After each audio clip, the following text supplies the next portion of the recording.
Right. Good afternoon, good evening, good day, and good morning to those of you on the West Coast. Uh, got another interesting show for you today. Not just because Miss Wiggles is in my lap, but my back is killing me. For those of you that don't know, at the end of February 2018, I was rear-ended multiple times by a semi truck, and today it's just flared up. Um, Also, my phone decided to just close all my tabs. So we're missing a couple of stories I thought were really good. I think it was about 40 tabs, but I wasn't going to go through all those stories, but there were a couple good nuggets in there. So we will do without, unless we stumble across them on our travels today. So let's jump into it and see what's going on. Do this share tab. Yes, this one here. I guess should probably also check to make sure this audio is working because I don't even have that tab open. It's open, but not on the screen. Stand by. This one. There we go. Let's go over to YouTube and then get into our control center. Yes, Ms. Wiggles. All right, it says we're live, so that part is good. And now let's get the control center and see if we can hear it.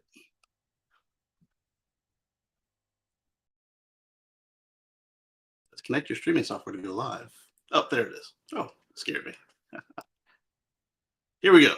So give us a little shout out in the chat and we'll say hello. And if you guys have anything to add or any other stories you want to cover, just pop them in the chat and we'll go over them. Yes? Why are you swinging at me? What did I do to you? It's like we're cleaning your mouth. All right. So Giga Berlin is slated to start making their own vehicles with megacast at the end of 2022. We saw a couple times in the past where they did some calibration drives or not drives, but calibration builds where they had a structural frame go through and then they put the car together around it. But now it looks like they're going to be doing their own, which is kind of cool. Oh, don't eat that earphone. Don't smack me in the mouth.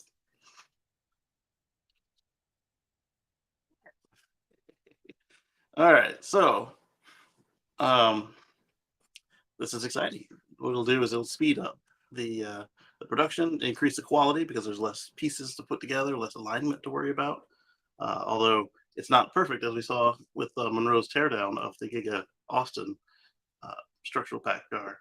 But as he pointed out several times, this is improved, that's improved. We're only going up from there. Let's move on to something else.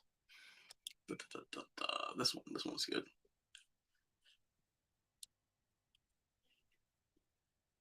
Yep. Yeah, so I can hear everybody else talk when the co-hosts come in, or if there's anything going on in the video, so I can hear them. Yeah. It's not for food though. All right, so Panasonic has got themselves an active anode supply for the U.S. battery plant. Now, the question is this for another U.S. battery plant, or is this for Giga Nevada? Let's see where this one is. There've been a couple of lithium and such agreements. Let's see.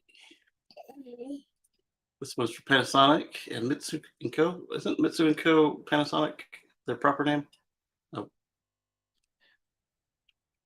I guess so, yes. They've entered into a framework agreement with Nouveau Monde Graphite Incorporated. With the agreement in place, Panasonic could secure active anode material for its U.S.-based battery plant.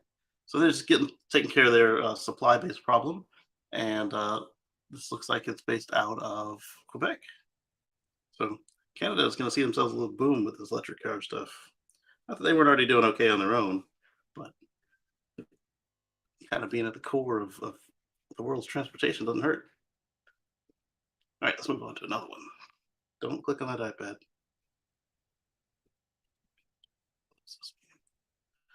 All right, so Ford and VW have decided that they're going to close Argo AI, which was going to be like Cruise Automotive, where they did autonomous taxis in a trial area.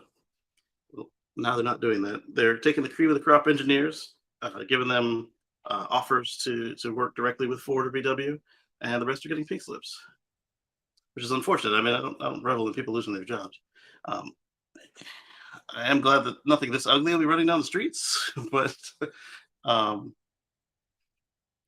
kind of sad to see company after company give up on autonomous drive. I mean, it is a very hard problem to solve, but it's not insurmountable. It's just expensive and time consuming. But when you're a public company and you go quarter to quarter for your results, eventually the shareholders kind of push you into these sort of things if you let them.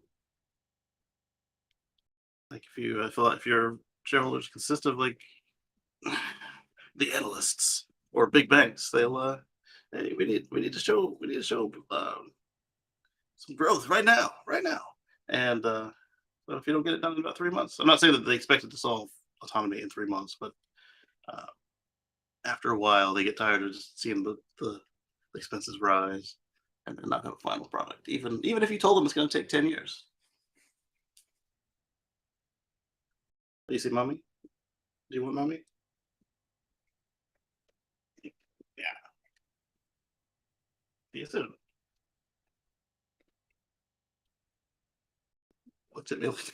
like, uh, like betrayal. She was the one reaching at mommy. She's like, ah. I was like, okay, here you go. She's like, no. All right, so that's that with Ford, unfortunately. Let's see what we got next here. So this one, I kept saying when they were coming out and we were looking at the design, and how did you wet my pants? Got a cold spot on my leg. um,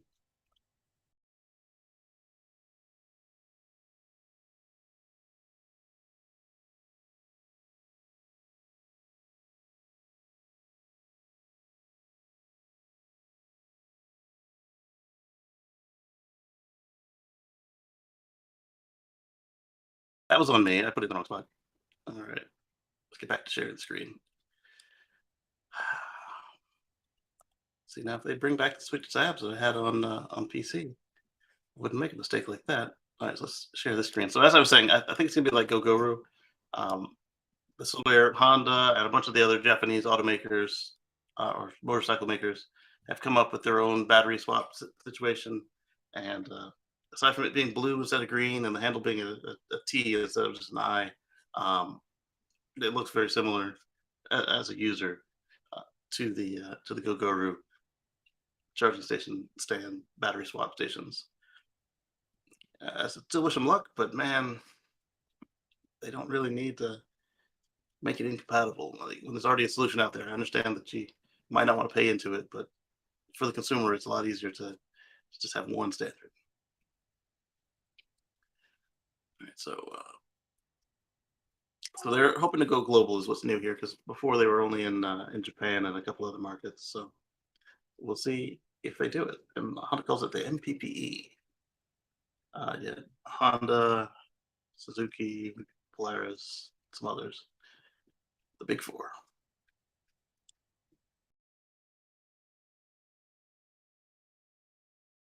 I wonder if this one will do the same as the Gogoro, where it can power itself during an outage. I doubt it, because it's only got 12 slots on this unit. But if you can chain them together, that'll be interesting to see how it does. Electric rickshaws in India. There we go. Okay, so you can chain them together because this one doesn't have a screen. So it might be capable of doing that. The other question is, if these all take two, like the Gogoro, they've got much larger installs. So this will be, hopefully it's just a start. All right, next up we've got, this one's not really cars. But I keep talking about the standards here. Apple confirms it is going to add USB-C ports to the iPhones in Europe because they have no choice in the matter. I guess they didn't want to pay the fine like they're doing in, I think it's Brazil or Argentina. They don't want to do that in all of Europe. It would It get quite expensive. But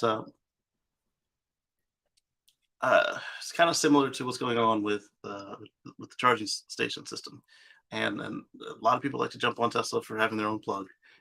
They invented the plug because they needed something to get the cars on the road with, and then everybody else came in with a different plug. They call that one the standard, and Tesla has an adapter for the standard. And in Europe, they've got another one that's really similar, also called the standard, but not the same one as in North America or Japan, Korea, South Korea. Uh, and then China's got their own, which is completely different than all three of those. And then for DC fast charging, you've got the same two systems, but then well, three systems. But then everybody but Tesla adds two larger DC lugs to the bottom of their connector. So now you've got five different connectors, or six if you count China, and it's a mess. And something I'm hoping that we see fixed with MCS, which is megawatt charging system for the heavy duty trucking, boats, that sort of thing. Ships, I should say, not boats. They have one plug worldwide, but it's looking like the Tesla semi chargers might ship with MCS2 instead of MCS3. So here we go again. Hopefully they either get shipped with MCS3 or they get retrofitted pretty quickly, because it would be awesome to have just one standard worldwide. It'd drive down your costs for making the charging equipment and for making your trucks. And maybe at some point, once enough trucks have it, they might bring it down to the pickup trucks, and then bring it down to all the cars. We'll just have one plug for everything. We'll see. Because right now, if you want to make 50,000 cars, split them equally between Europe and North America, now you can only get 25,000 of each charging port, or you'll have to have extras beyond your warranty extras. You'll have, if you want to get your volume discounts, which is, there's a good XKCD Randall Monroe comic strip about standards. And let me pull that one up. That's funny to me.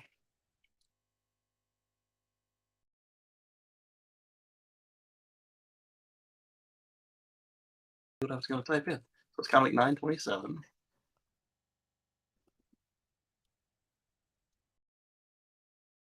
Right.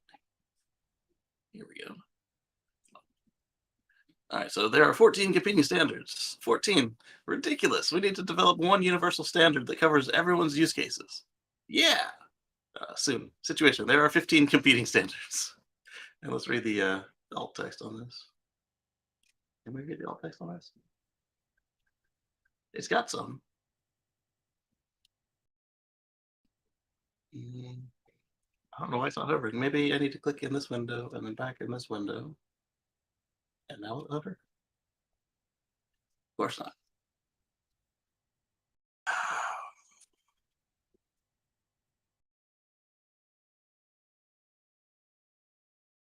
That's frustrating.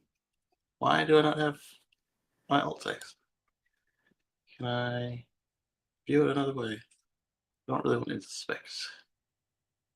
Let's do it. All right, so the alt text is standards. Seriously? Oh, there it is. The alt text is built to a different standard. Fortunately, come on. Do I got to expand the browser to read this, really? Oh, the mouse is just messed up again. Great. Oh, there it is. It says, fortunately, the charging one has been solved. Now that we've all standardized on mini USB, or is it micro USB? Poopy. And now we're on Type C. What I'm slightly afraid of is that Apple will do the USB-C in Europe and just make a European version of their stuff, which would be petty enough, but also it would hurt everybody else.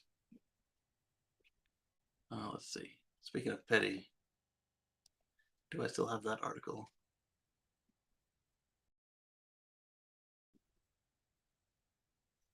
I do. And I'm going to jump out of order because we're talking about petty. So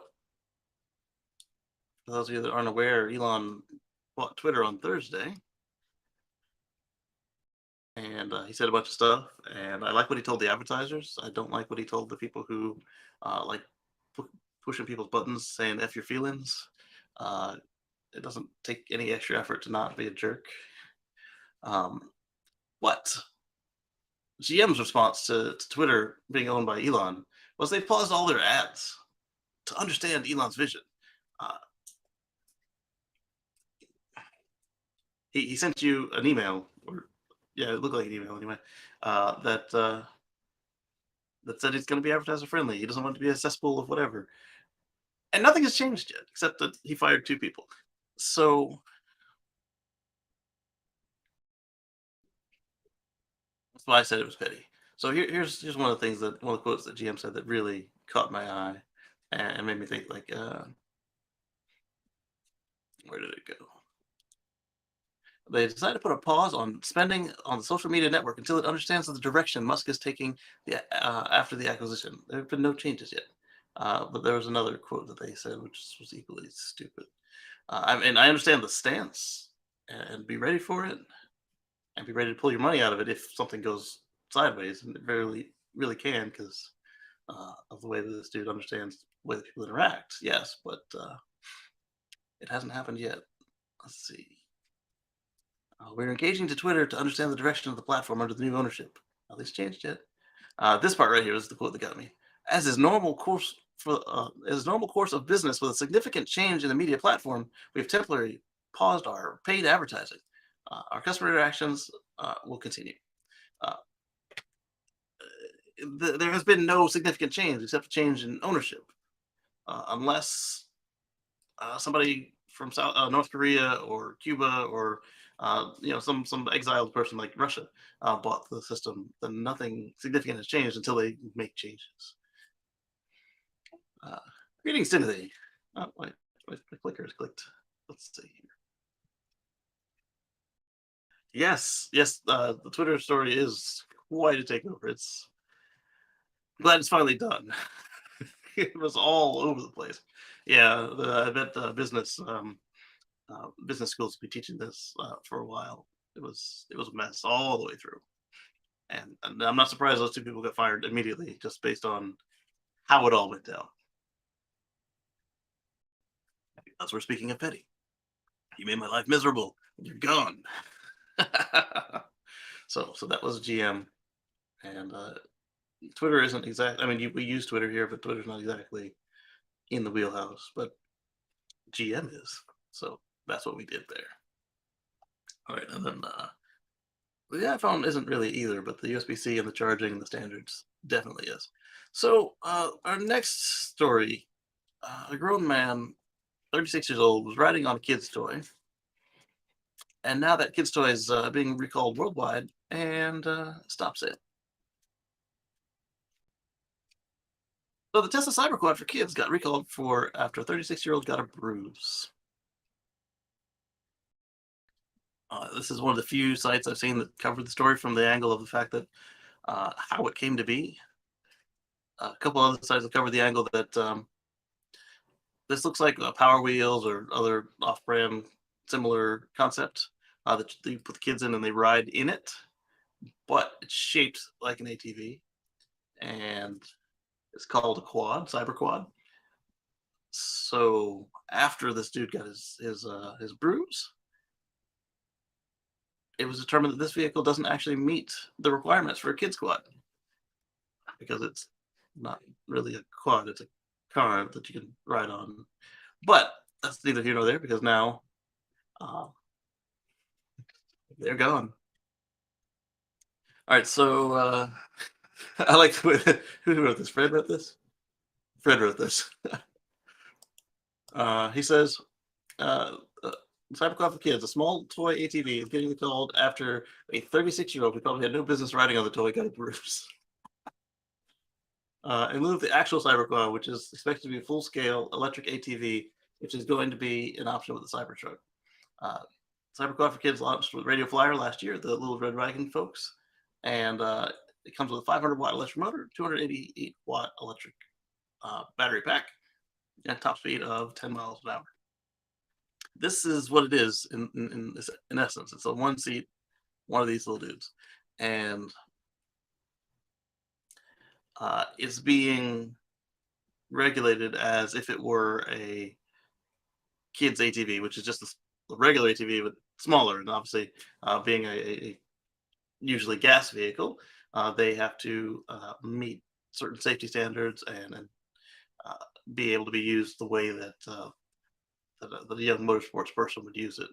Uh, I would not consider this class of vehicle here to be a motorsports vehicle.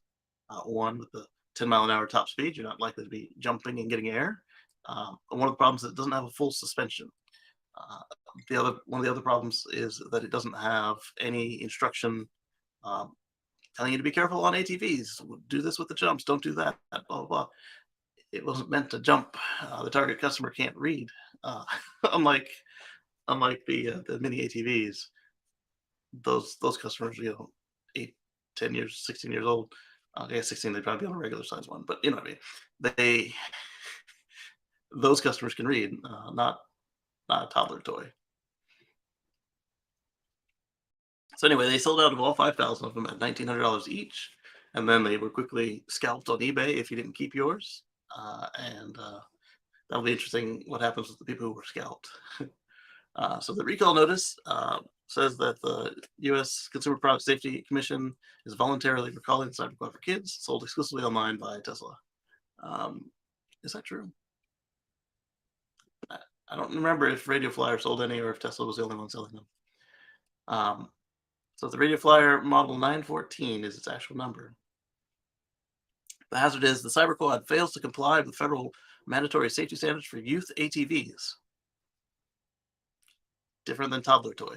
I don't know how it got classed as that. Including mechanical suspension, maximum tire pressure. It doesn't even have tire pressure. It looks like it has solid tires. I haven't touched one.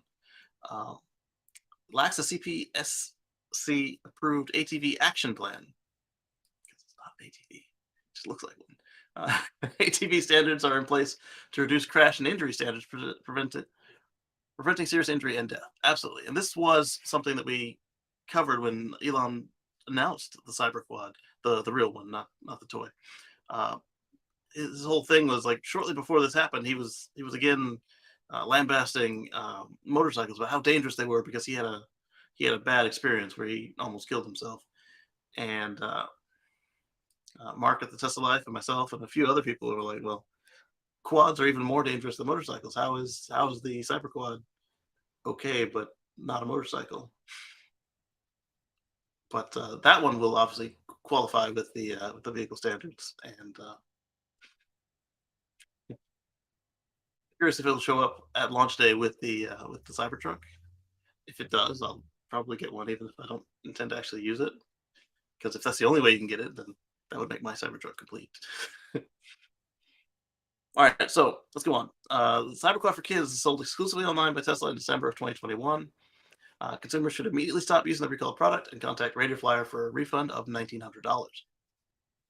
Call the number toll free for a full refund. Monday to Friday, 8 to 5 p.m. Central Time. Oh, because Texas is where Tesla is now. Or go to radioflyer.com/recalls to begin the process. I guess Radio Flyer is Central Time too then. This appears to be based on the Commission's decision to consider the vehicle to be a youth ATV rather than a toy. The recall states that the Cyberquad for kids doesn't comply with the standard requirements.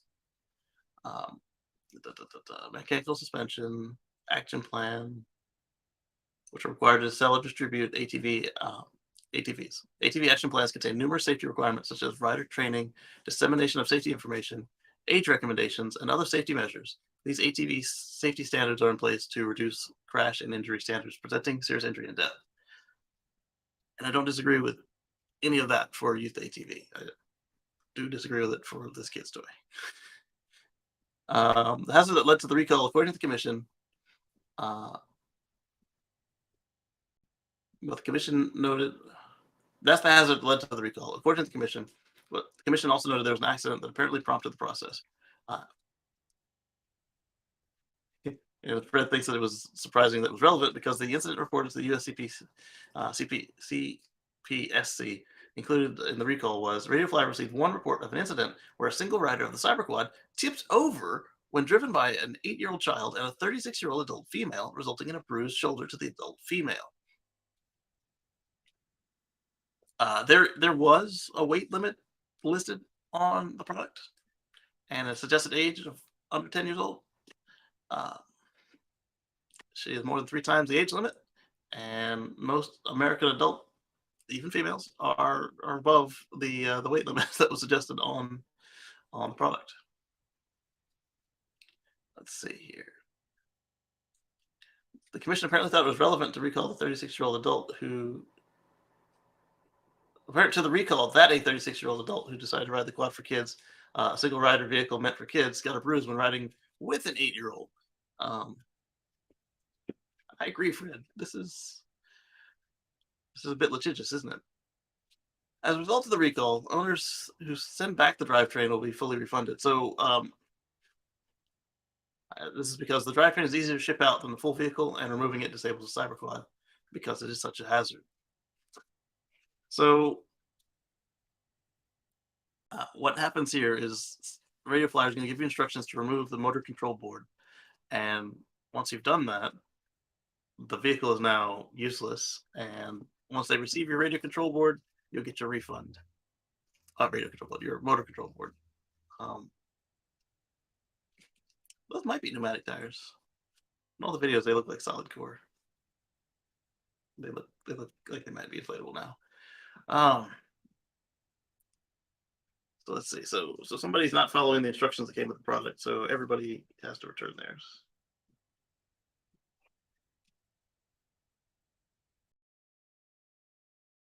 Let's see what the comments are. This is going to get interesting. There's so many ways. There's so many ways to spell stupid, and this 36-year-old has her own version.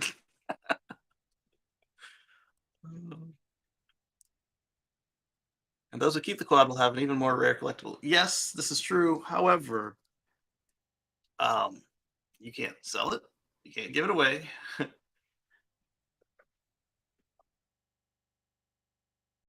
Otherwise, you expose yourself to massive liabilities because now this is a product with a stop sale. And be careful with that. My 62-year-old mom rides our Cyberquad for kids just fine. I don't know what this 36-year-old woman's issue was, but some people should just stick to walking. People are bad at that. Likely your 62-year-old mom doesn't try out stupid stunts. Ouch. I was just about to ask if this guy was riding his kitty ATV wearing red sexy pants while swigging a bottle of Tesla tequila. Your comment messed up my narrative.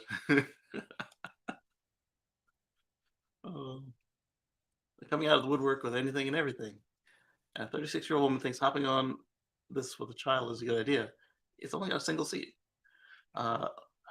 These people are why we have a giant labels telling people not to eat Tide Pods or chug bleach to cure COVID. Yes, this is true. I'd say do away with the labels. No, it's also not an answer.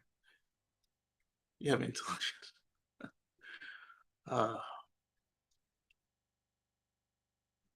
Yeah, this is true.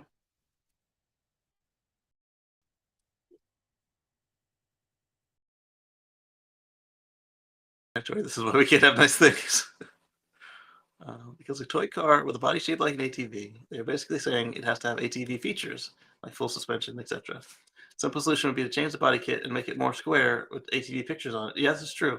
Just send out a plastic body kit that people could replace, so it is just like that Jeep, but still a one-seater kid's car that looks like an ATV, which is less cool, but it would mean not having all this waste. I mean, I guess there'd still be waste in all the bodies, but right now you've got the battery, the motor controller is hopefully being recycled when it gets returned in. You got the battery, you got the rest of the system is just a big chunk of plastic and metal and rubber wasted. It's not an ATV any more than a Jeep is an actual Jeep. Then that Jeep is an actual Jeep. Yeah, I agree. All right, let's move on. So this one got Dan excited.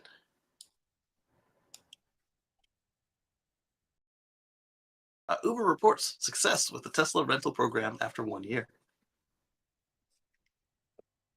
So we talked about how Uber bought $50,000, 50,000 Model 3s and had the option for more.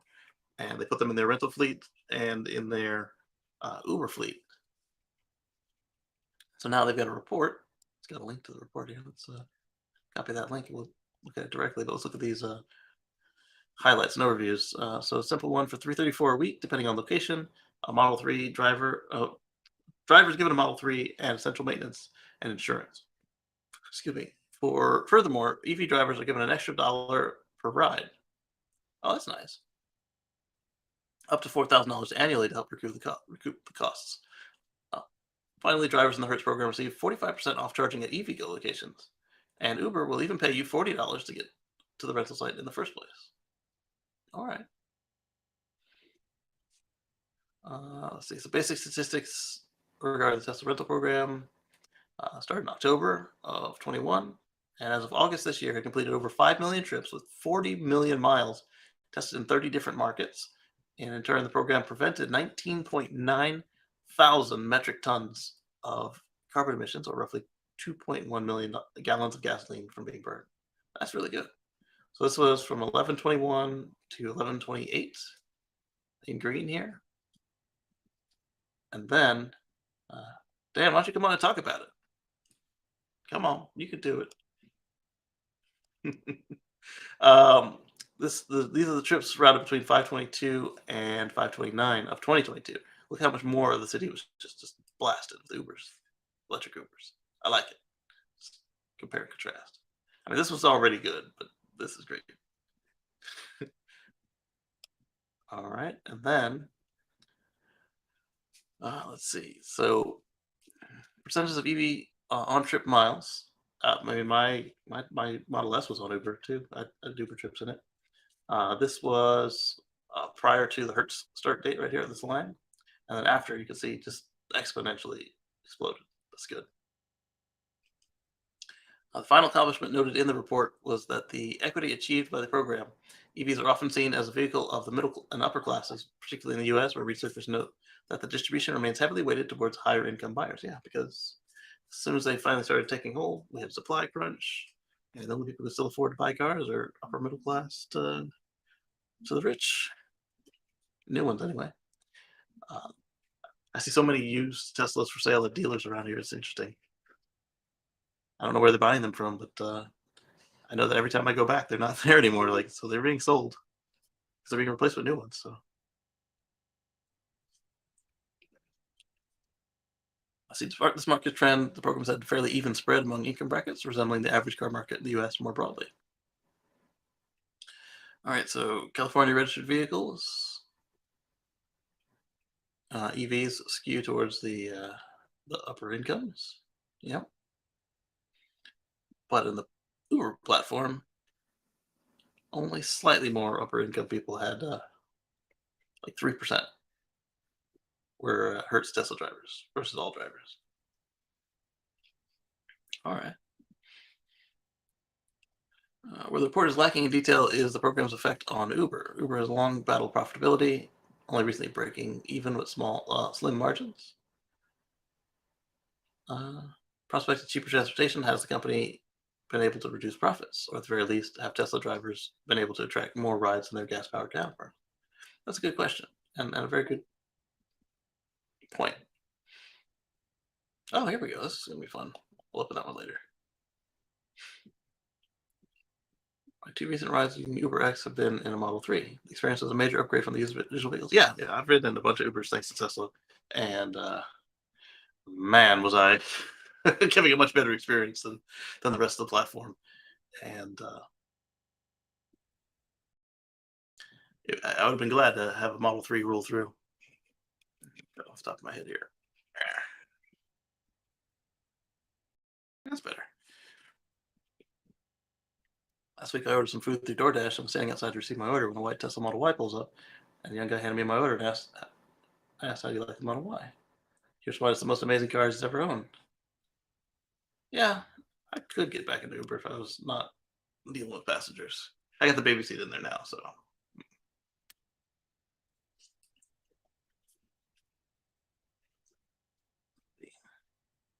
All right, so I was going to open this so we could talk it over with Dan. I've already opened that other article. And I don't know if I got this article, so we'll pull it up too. Oh, this is also a fun one that I know I didn't get. All right, so here we go. Let's get started on this. So this one just came across while reading the article here. So I know nothing about it. We're going to see it together. The Mexican EV startup aims or a Mexican EV startup aims to launch a sub $20,000 EV. We keep hearing about how EVs are expensive, right? Well, I keep saying they don't have to be. Let's see what this SEV when. I wonder if it means something in Mexican Spanish. I don't know. It's probably a acronym. Acronym. They're using acronyms, probably. Touted as a zero-emission vehicle, or maybe the whole thing says a word. I don't know. I'd throw it in translate, but I don't think translate would appreciate the spacing and hyphenization. And we'll see what happens here. No definitions found. It's taking the Mexican market by storm and plans to sell 18,000 vehicles in 2023. That's not a bad little start. We're going to take orders this November, with delivery starting in December. That's really quick. It's worked on by a large Chinese investment firm. This, you know what this looks like to me is the Wulong Mini. And if that's what it is, then that would explain the large Chinese investment. They're trying to further the spread of their existing investment. You go 200 kilometers or 124 miles, depending on trim, and you get 2 motors. It's dual motor. I didn't realize that. You get 25 kilowatts and 77 pound-feet of torque. Not bad. For those who drive like the hair is on fire, you can get a 35 kilowatt horsepower model with 92 foot-pounds of torque. This sounds a lot like the Wulong Mini. Somebody else said it too. Reminiscent of the Wulong Mini EV. The picture has the vehicle has standard features such as air conditioning, power windows, 2 whole airbags, and even door handles. But for the Mexican market, this EV may be perfect. Shoot, if it could pass crash test standards, it'd be all right here in the States too, as long as they keep off the freeway.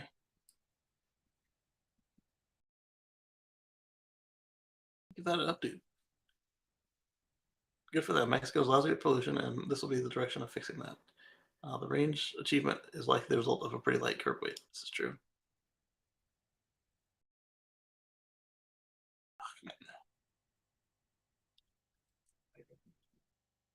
The author seems to use a little more snark than is necessary, describing the people south of the border will accept 2 whole airbags and even door handles.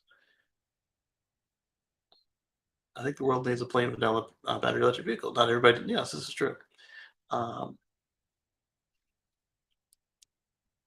I'd love a plain vanilla EV, but like it'd be built to last, or like older Jeeps or Honda Civics. I'm not sure. It matters if it'll last longer than its battery. Hopefully, the battery will last a long time. It would have to be safety certified to be sold in the U.S. Yes. But it could still show up in the U.S. by border crossings for folks who like live in Mexico and work in the southern U.S. Assuming that there's charging stations on both sides, because that range could be a factor. It's not a bad range if you live and work close. All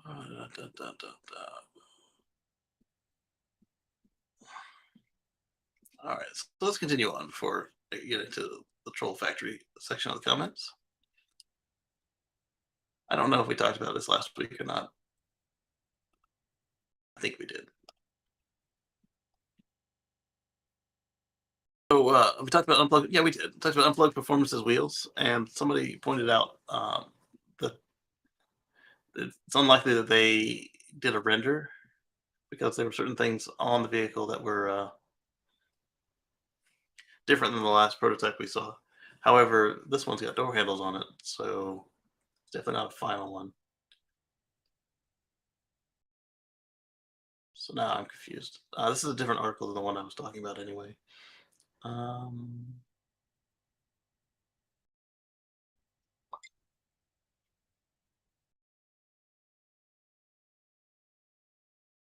Interesting on the Model 3. This might be the one. I mean, it's the same wheel, but there were another set of pictures where folks were led to believe that this was a later prototype, like the sculpting on the mirrors and the windshield wipers a little different. Maybe it's the second prototype because it's clearly got door handles. And I didn't see the rear on it, but the widget. Oh yeah, there's the rear. So the rear is definitely set up differently on the later, well, not really prototypes, but the betas or whatever you want to call them. The the video I played last week or the week before, where it had that loud music, uh, and it was inside the Gigafactory. That was a much later version. It had the new taillight pattern on it. Right. So this isn't the one I thought it was. Sorry for wasting your time on that. And then this one, I'm pretty sure it was one of the articles that the phone closed on me. GMC Sierra EV is sold out just as fast as it was unveiled. So we talked about how the GMC Sierra EV came out on paper and forced Chevy to up the rated specs on their Silverado EV. Well, if you were planning on getting in line, it's too late because now the line is closed. Putting down over 100,000 on the, but you had to put it all down at once. Wow. For those considering putting down 100 grand, um, consider no longer. Just a day after opening, the reservations have been filled. This is far from the first EV to sell out in hours or days, but it indicates a hunger for electric pickup trucks as healthy as ever. Wow. Pretty much all of them have sold out, except the Cybertruck because they didn't close the order forms for quite a while, and even then, it's not closed everywhere. Hmm. I didn't realize you had to put down that much. That's incredible. I'll give it a thumbs up. It's not really a wow. Oh, that would be a wow. A whole 1,000 was reserved for 2027. But the headline, they get to print the headlines that say sold out. They led. Okay, see, this is why sometimes I like to go through the comments. They tell you stuff like this. It was probably in the article too.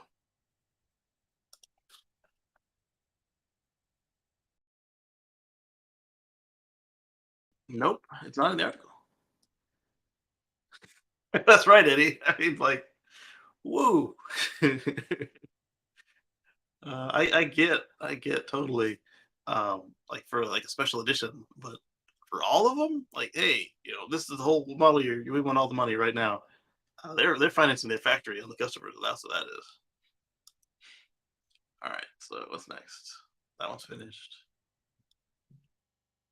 Let's go over to Drive Tesla Worldwide here. See what they're talking about.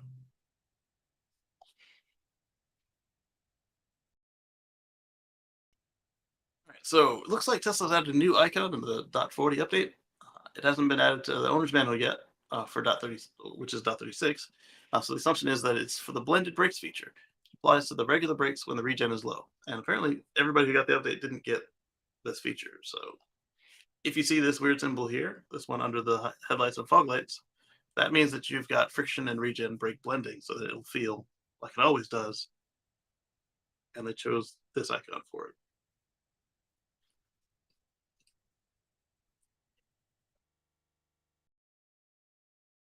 Not very, I mean, it looks nice, but I did see at least 15 people take a picture of their screen and say, "Hey, what's this? What does this mean?" And a lot of folks guessed that it was blended braking, but it would have been nice to have it in the manual. I mean, I guess it will be, but it would be nice to update the manual at the same time they were going out. 'Cause that's kind of the whole point of what's this mean? It's telling me nothing. There's a light on. Okay. What's it look like? It looks like a bowl. What? Yes, it looks like a bowl. Oh, the headlights. I don't know. Let's see what people say about that. In a case struck by lightning. See? Dot 40. I'm still waiting for dot 36. So that's what that was. And just a little PSA. Let's copy a link here. See what we're looking at next. Lotus Electric. Electra? Electre? Electric SUV will rock close to 900 horsepower. And that all-electric SUV that makes 0 to 60 in 2.9 seconds. Ooh, it's a little bit slower than my car. Because mine does it in 2.8. No, sorry. Yeah, 2.8. No, I'm saying it wrong. Mine is 3 and change. The Model X Plaid is up there close to the 1.9 that the Model S Plaid does. Well, so mine might be 2.8. I have to look it up again. Let me do it now.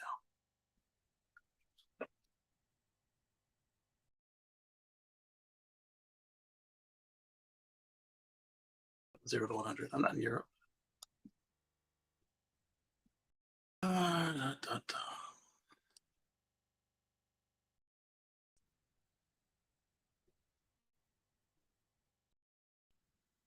Yeah, I'm 2.8 because the S is 2.5 for the P100D.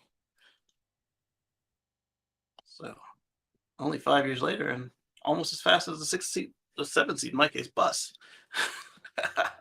There's no reason to be going that fast. And 900 horsepower is a lot more than I've got. Interesting. So the Model S and X Plaid, they make 1020 horsepower. So maybe it's a gearing or something because they do it in 1.9.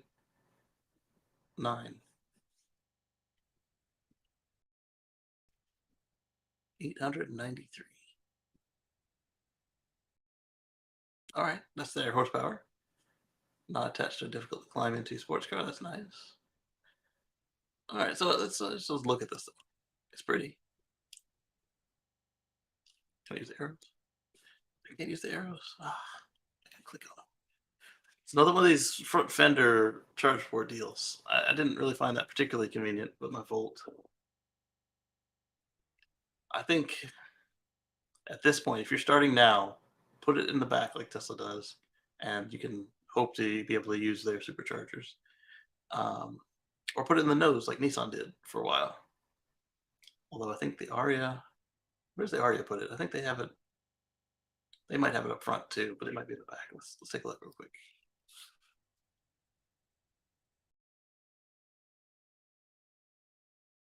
Oof, that's ugly. Somebody made a woody concept for SEMA. I'll share that with you guys next. Actually, this one will do what I need. It shows where the charge port is. It's definitely on the front fender on the Aria.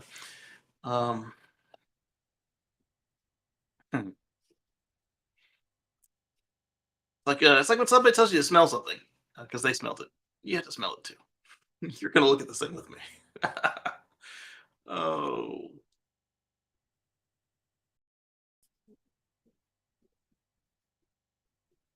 shoot! I see what I did here. Sorry about that.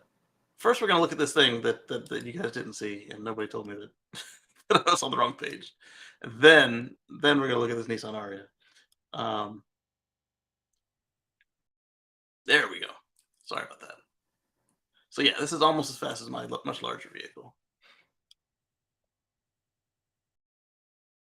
I'll check out the range in a second. I'm curious how it holds up all these years later.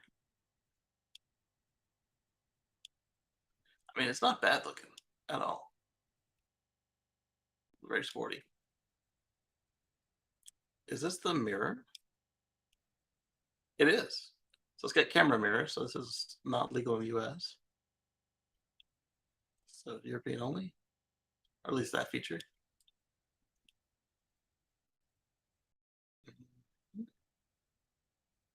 I would have seen that just by looking at the charge port. That's a European CCS charger. I'm wondering if this is radar or what that panel is for. Oh, it could also be like the Mercedes where you fill up the washer fluid with it and it doesn't have a serviceable frunk. The interior looks interesting. A little bit better than I would expect. They're the camera mirror displays. One of the few with a landscape display. Everybody else has started putting in portrait displays after they copied Tesla. And then I do like that this one's got information in front of the driver. These little covered cup holders never made it into the Model 3. I'm curious if they will make it into at this price. They should be able to show you or give you what they show you. I actually kind of like this interior. I would change that to a yoke just because I've become a yoke aficionado. It doesn't have too many buttons or switches. That's fine. I don't know why they're different colors like that. Hopefully they're real metal. Interesting place to put the gear selector. Windows. All right, it works. Ready?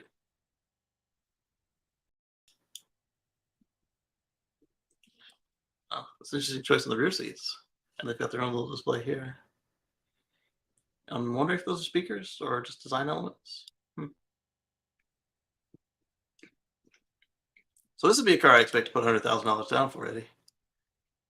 Not a Chevy. All right, so GMC, not a Chevy, but still same difference.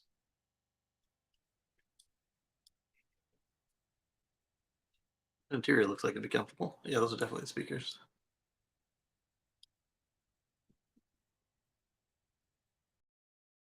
All right, that's why I thought that it would raise up, but it does. All right, let's shrink that back down. Oh, it's close. All right, so see if they give us a range or anything. So the base model is going to be 603 horsepower, so a lot closer to what I'm working with. Actually under, but still a lot closer, which also means it'd probably be slower. 140,000 US dollars when it goes on sale in the UK. It's 120,000 pounds. It would likely be exported to the US and China as well. Obviously, after they slap some glass mirrors on there. What would be really cool is if they have the camera mirrors in there and they just have the glass sitting on top of it. Even better than that would be if they have the glass sitting on top of it and you can remove it, like Elon was talking about with the Cybertruck mirrors. Let's see, 603 horsepower. I don't see anything about range.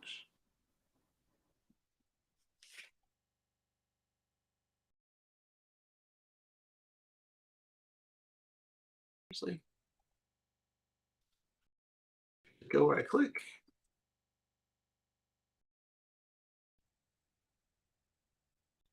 So they don't talk about the range. But you do get 4-zone climate control. All right, so I promised you guys that I would sear your eyeballs. Look away now.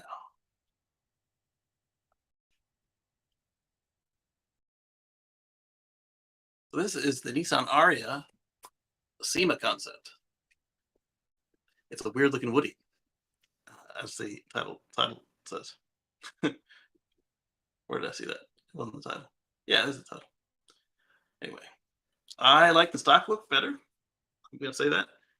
And this could have been done nice if they had gone with a lighter colored wood here and gone with a complementary color for the wheels.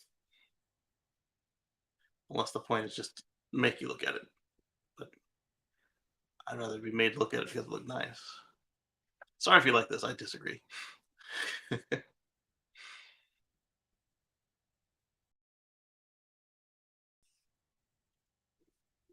Some things just don't go well together. Oil and water, dumb people and scientific facts, chunky electric SUVs with fake wood side panels. The latter example is the only one that's relevant here.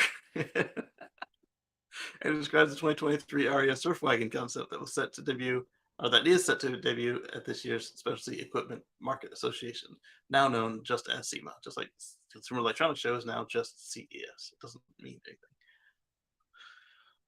anything. Hmm. The question is this really wood or is it just a wrap? Because again, the darker wood should be a lighter, not as light as the cross pattern, but lighter than it is. And you can always get a matching surfboard. We're going to be blunt here. The Woody-inspired surf wagon concept that Nissan commissioned the South Carolina-based Tommy Pike Customs to build looks weird. After all, the electric Aria's tall, bulbous shape isn't exactly an attractive canvas to work with.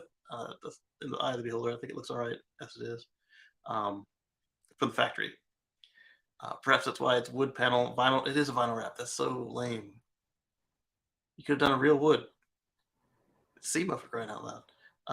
Looks so out of place to our eyes. It's mostly the unnatural way the simulated wood trim pieces bend and break around the SUV's body. Yes, I agree. I agree, Eddie. I agree. You guys know I try to be nicer and pull my punches on my stronger opinions, but nah, I don't like it. Usually a set of white wall tires mounted on brightly painted spokeless rims is a pairing that catches our attention. The Surf Wagon's steel and tire combo definitely makes our jaw drop, but not in a good way. I mean, this would totally work if this was this color or one of these colors or somewhere on the color wheel properly aligned with any of these colors. Black would have been fine because it's got the black up here. All right, aside from me and Eddie, anybody else like the look of this thing? And by me and Eddie, not liking this. That's what I'm going for there. What's next? That was actually on the list. All right, so talked about Cyberquad for kids. There were a couple more recalls, and I don't know.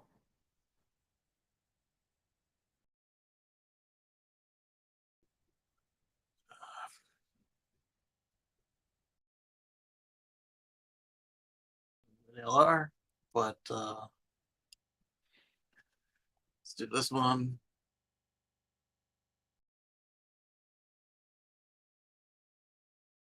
Let's get it from Drive Tesla. Because if I do a search for it, it's going to be all messed up.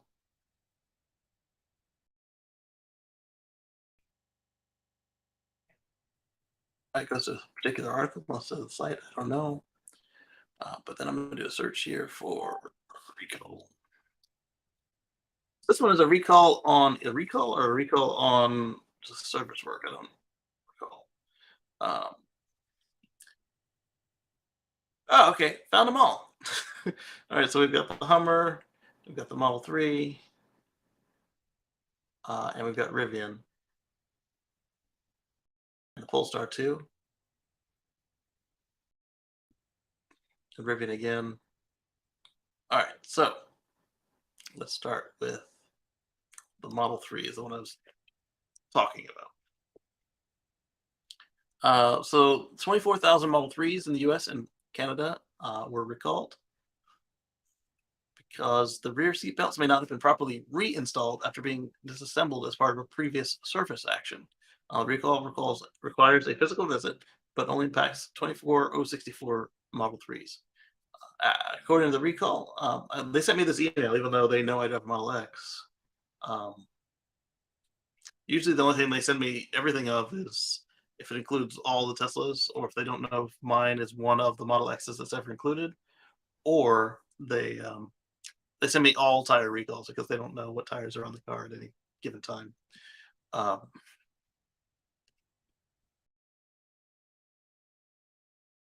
I end up tossing most of them, but I do read them first because they could be my tires for all I know. Let's see. Tesla began an investigation into the issue after customers and service techs identified instances where the second row center seatbelt anchor was not properly secured. The reason it was not properly secured was because it was recently disassembled by service technicians as part of a service action.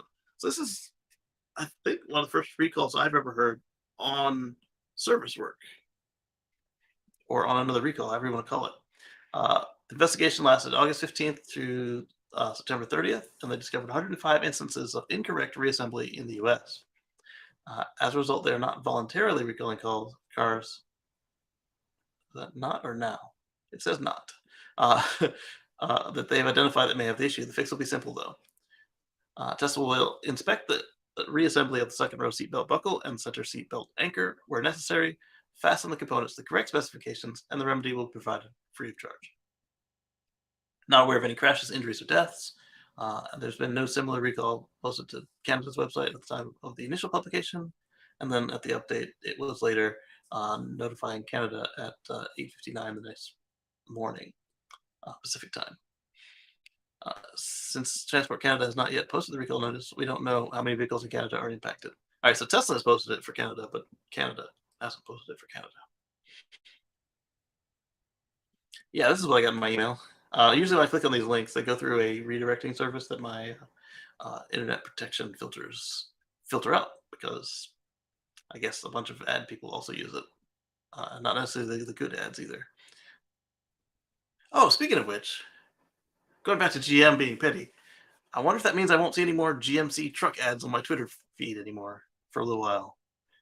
Because they were all big diesel monsters. Like, I don't need this. I'd let it play for a little bit, so they had to pay. Uh, they need to fix their Discuss integration. Like, even fewer comments than they typically get. All right, so we talked about the Model 3. Now let's talk about the Hummer. These are the ones I was most upset about the phone closing the tab on because I'd like to tell you guys about these recalls. The GMC Hummer EV was recalled over concerns the battery pack may not be properly sealed. So maybe there was something to this whole Florida situation with the, electric cars are going to catch fire after they flood. Maybe.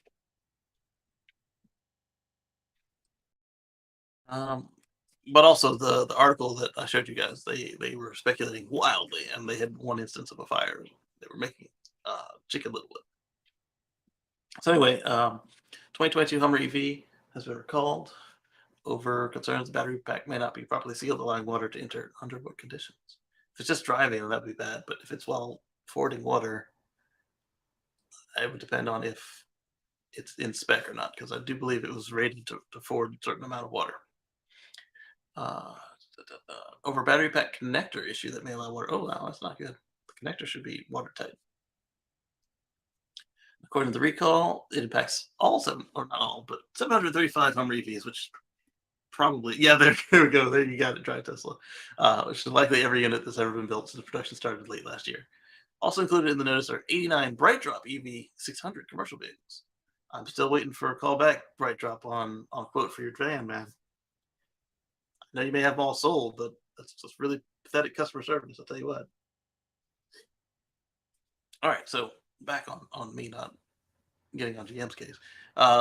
They say some flanges on the high voltage battery pack enclosure may not have been properly primed or electrocoated, inhibiting proper adhesion of the urethane sealant. Oh,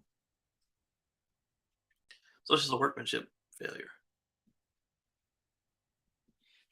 The automaker says they have already confirmed 3 separate reports of this defect, explaining that in the third case, the vehicle suddenly lost power after water entered the pack. Yeah, that's not good.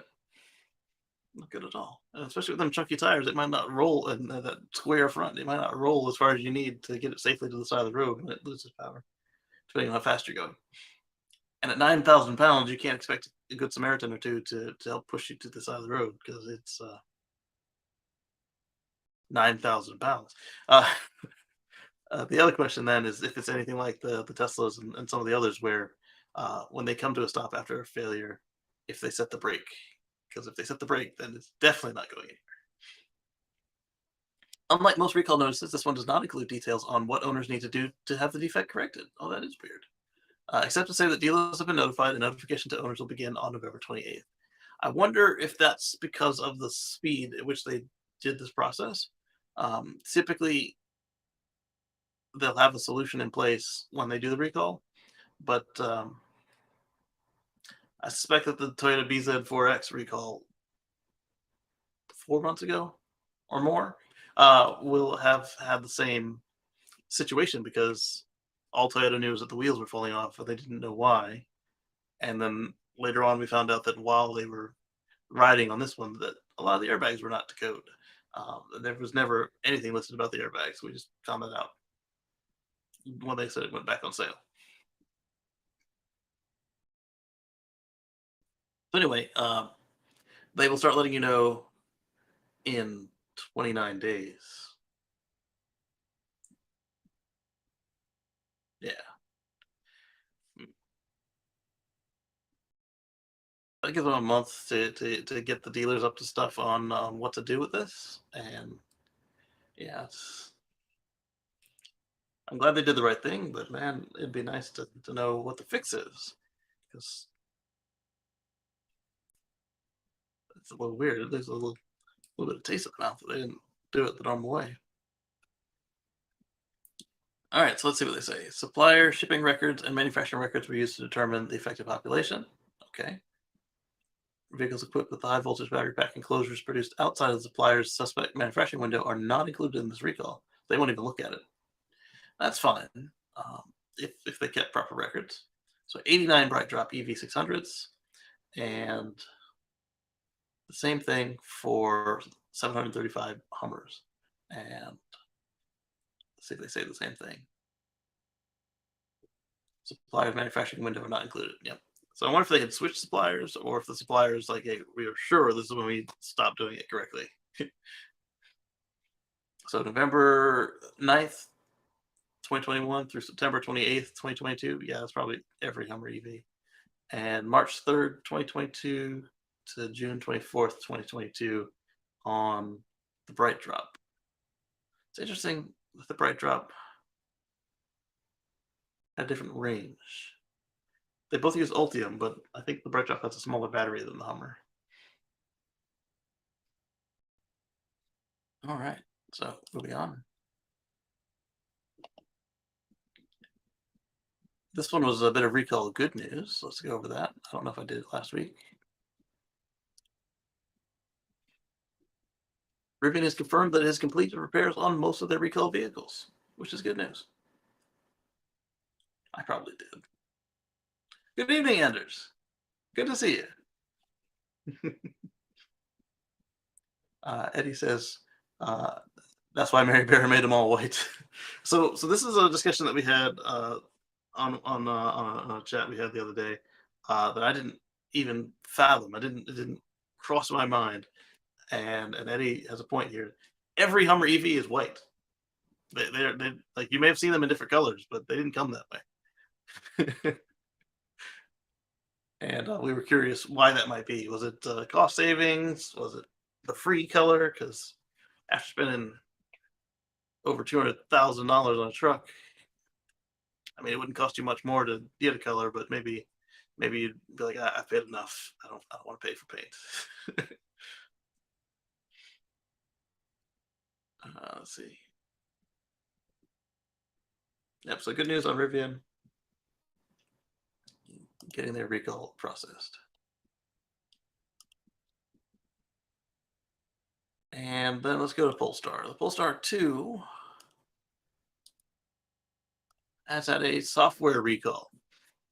I think we discussed this one because I talked about how I liked that they phrased this one. They've issued an over-the-air recall notice for Polestar 2. Yes, we did. Yeah, because I even talked about how it's backup cameras look over your shoulder.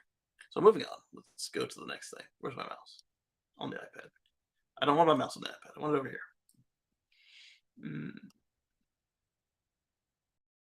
Quote for Kids, Uber, a tweet, Lotus. All right, so this may sound like a rerun because they just keep setting records with this car. The Tesla Model Y is now the best-selling vehicle in Europe in September. Vehicle. Not car, not electric car, not truck. The best vehicle. So let's see what these numbers are. So in September alone, Tesla sold 29,367 Model Y registered in Europe, up 227% compared to the same time last year. Tesla narrowly led the ever-popular Peugeot 208 in second place and the Dacia Sandero in third. The Dacia is a much cheaper vehicle. Given that Tesla Model Y has already been reported as the best-selling vehicle in Germany, not it's funny that the Germans are doing so much to protect their situation, and they still lost. But the good thing for them is that it's still a German vehicle. It's a German-built Model Y. It's just funny that it wasn't all that smack they were talking about German engineering and blah blah blah. And it wasn't a Mercedes. It wasn't a BMW. It was a Model Y. Is there a chart in this thing? No chart this time. That's fine. So about 30,000 vehicles in September. I want to link to the article, not to my notes, please. All right, so the Renault Zoe is gone. The Renault Zoe is basically a European Nissan Leaf, assuming that you don't just get a Nissan Leaf in Europe. The Renault is not going to give the Zoe a direct replacement, and it's going to try instead to get people to buy their Clio and Captur hybrids. I understand you only have what you have, but trying to get them to go back to gas is the wrong thing, Renault.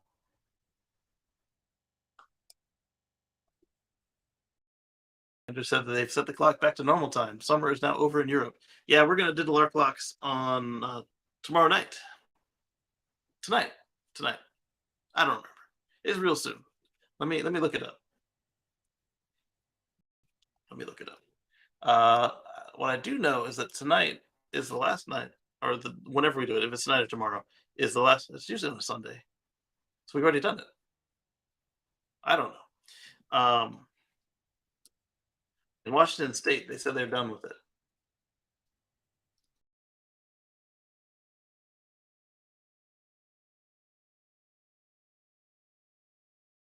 All right, so okay, I thought that was a bit weird. Yeah, we usually lately have been including Halloween in it because commercialism. We don't want the kids to be in the dark when they do the candy. Blah blah blah. The kids have always been in the dark doing the candy, unless they're little kids and then you take them out early. Just get off work early that day. I know that not everybody can do that, so. Mm. So anyway, yeah, we're gonna be done with ours. So next Sunday when we meet up, for the rest of you who don't shift with me, we'll be coming forward at you or coming back at you another hour. So we'll be on the normal time for you at that point, Anders. Let's go to my website here real quick. Oh, you can't see my screen. Well, you can, but not the screen I'm looking at. Let's go to my website and quote myself. All right, so I called the article "Daylight Saving is a Scam." I said we need to stop killing people twice a year for wartime. It doesn't work. If you want more daylight, wake up earlier or stay up later. We could probably stand to lose a few time zones too, but that's an argument for another day. That's also based on the fact that the world is so interconnected and electric lights aren't going anywhere. Mm-hmm. There's actually more to say, but as a few former coworkers know, I'm pretty passionate about ending the clock diddling. I hate daylight saving.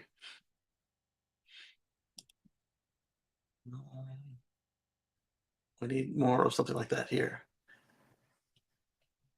Yeah. It's a good looking car, but it's gone now. So I think the reason that they're not coming up with another one is since it is a shared platform with the Leaf, and now we've got the Aria. I don't know that we're going to see any more Leaf after this unless they just keep building the same one. Yeah. I mean, you can see it kind of in the rear that they're similar vehicle. In the front, I like the front of this better than the old Nissan Leaf. I like the new Nissan Leaf front better than this, though. So, close that. All right, so we talked about recalls in the BZ4X, right? Well, since it's been out of sale for over a quarter, the numbers look pretty bad. So, what do these traditional companies do? They consider it to be lack of demand, even though you couldn't buy it at any price. So they're struggling with lack of demand for their newest EV in Japan. So what Toyota has done is they've cut the leasing fee in half and a 10% discount to the lease exclusive Toyota BZ4X in Japan. All right.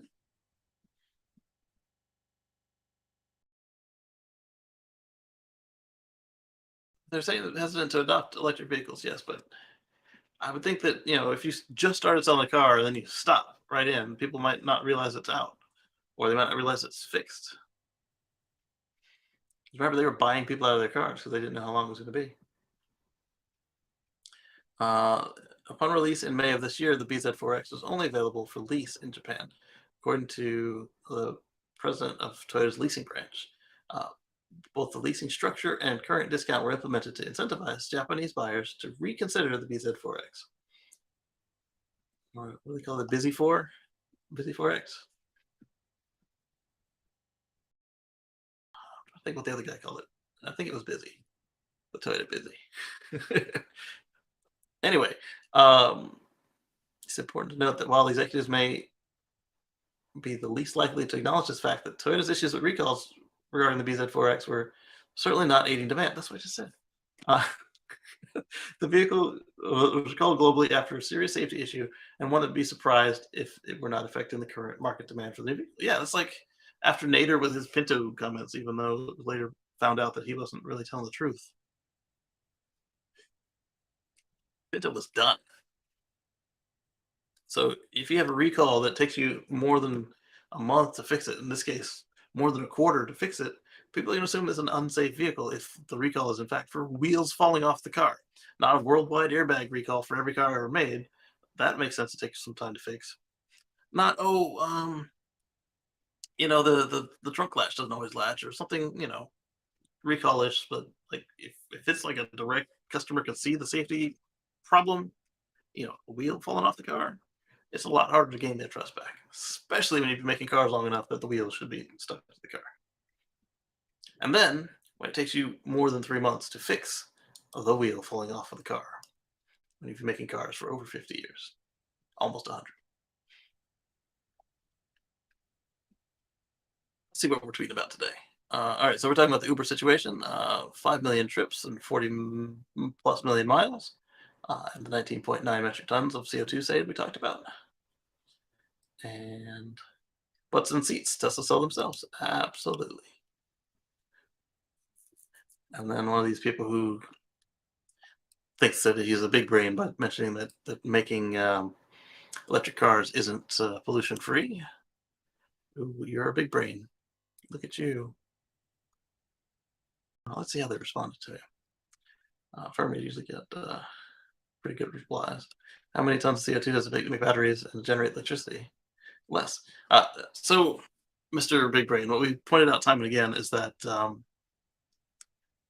everything it takes to make an EV go down the road, it takes the same in a gas car, except actually more because it, with the electric car, you're putting it straight into the battery.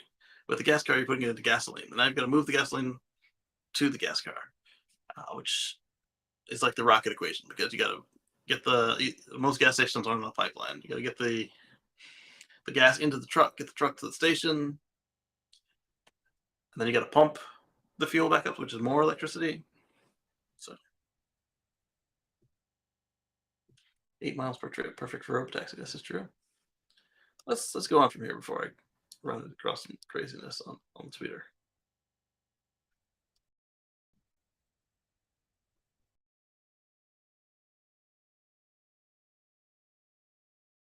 On the Twitter again. Made in Colorado, deployed in Colorado. Congratulations to Peak Charter School on having the first fully electric school bus fleet in Colorado. There you go. This is coming from Lightning E-Motors. They're the folks who made the conversion buses here. I was kind of hoping they'd have an article, but they got a tweet. So that's what we got. Did they live tweet it? No. We just got 2 tweets. Great to be here today to see these zero-emission school buses begin their routes. Here in Colorado, we want to lead the nation in electric school bus deployments. It's exciting to also say that we are manufacturing electric school buses in Colorado. Governor of Colorado, EV school bus. There we go. Like I said, electrify all the things. Next up is another tweet. Let's see what we're getting into here. So when I get the tweets from the phone, they just have the link to the tweet. When I get them on the PC, they tell me what they are. I do most of my news finding on the phone. The writing is on the wall for investors, says Campanelli Mark, founder of the Carbon Tracker Initiative. There's no longer any doubt about the long-term prospects for fossil fuel. Production businesses, including new gas, basically, the IEA is forecasting that the fossil fuel demand will peak this decade. And the reason I did it this way is because it had some information in it that might not be just pulled out in the article easily. Demand will peak this decade. The world's approaching a pivotal moment and golden age of gas coming to an end. All right, and now let's try to go to the article. The same one? Yes. Link. Paste and go. Eddie says they know that the Prius EV would be a hit. Absolutely. And they can't be bothered. Although, like we talked about last week, their eyes are open. Now let's see if they hit that snooze button a few times. Even if they don't call it a Prius, but if they make a plug-in Prius, like electric, they'll sell well. Assuming they, don't kneecap it somewhere along the way. Dan says a good year back decade or so with their tire blowout issue, that was Firestone, and it was because Ford set the inflation level too low, and so people were filling them up, and they were blowing up and rolling over, and recalls are hard to get the stigma off. It took too long to fix or coming. Yeah, that was Firestone. Although, does Goodyear own Firestone now? No, Bridgestone owns Firestone, or Firestone owns Bridgestone. Yeah. All right. Just get that out of my way, please. All right. So coal and oil demand in China is expected to peak before the end of the decade, thanks to large investments in renewable energy, according to the label here. Quick summaries or charts. All right, fossils are trending downward. Non-fossils are accelerating upwards.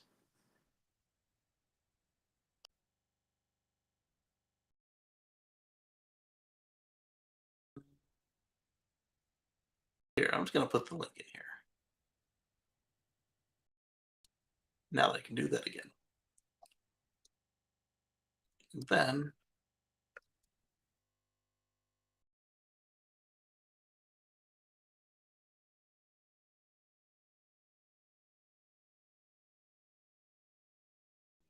they say don't use Wikipedia as a source, but it'll be better than using CBS News.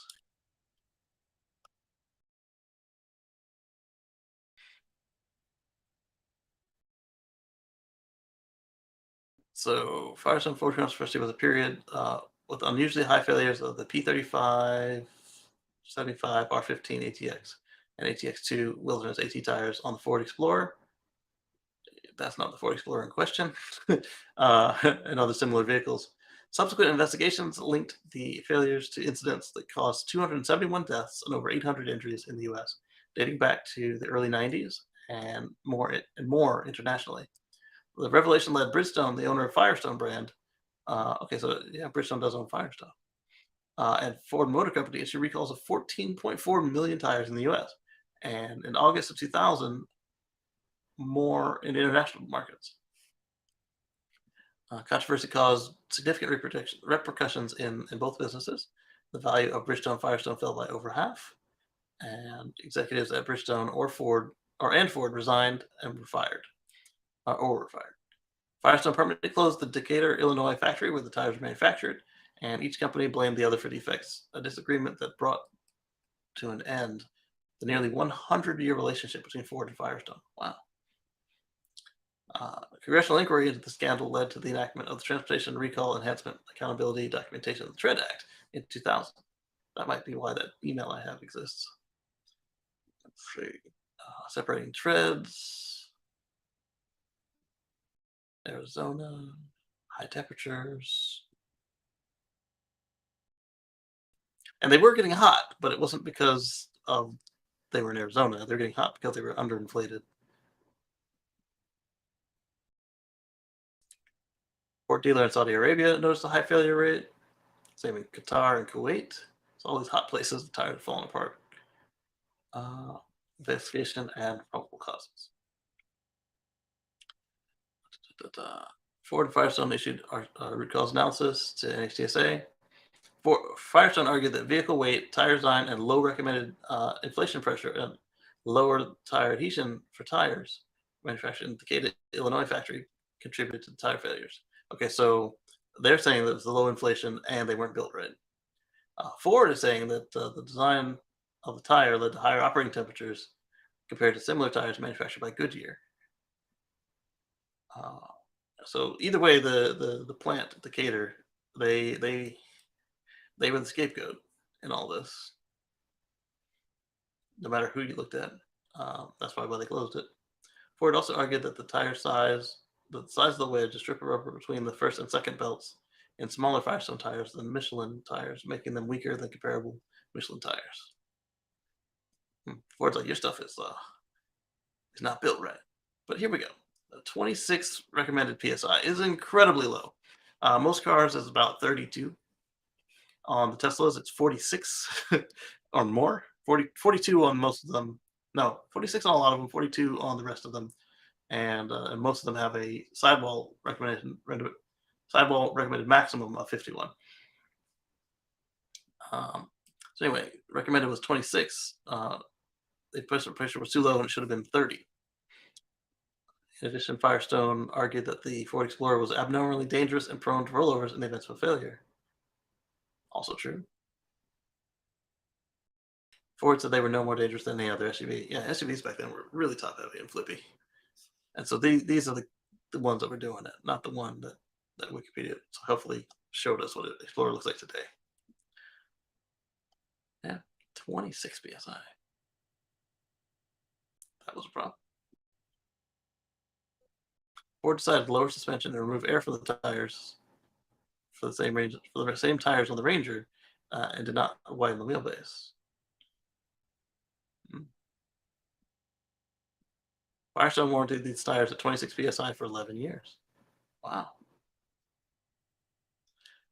Yeah, because that's part of the problem with it is they go by the manufacturer of the tires, their recommendation. So they couldn't put a new pressure on there if Ford was selling it that way without a recall.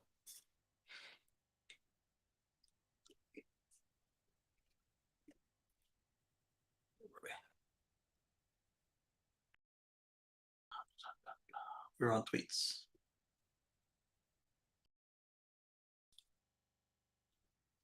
We talked about Uber twice.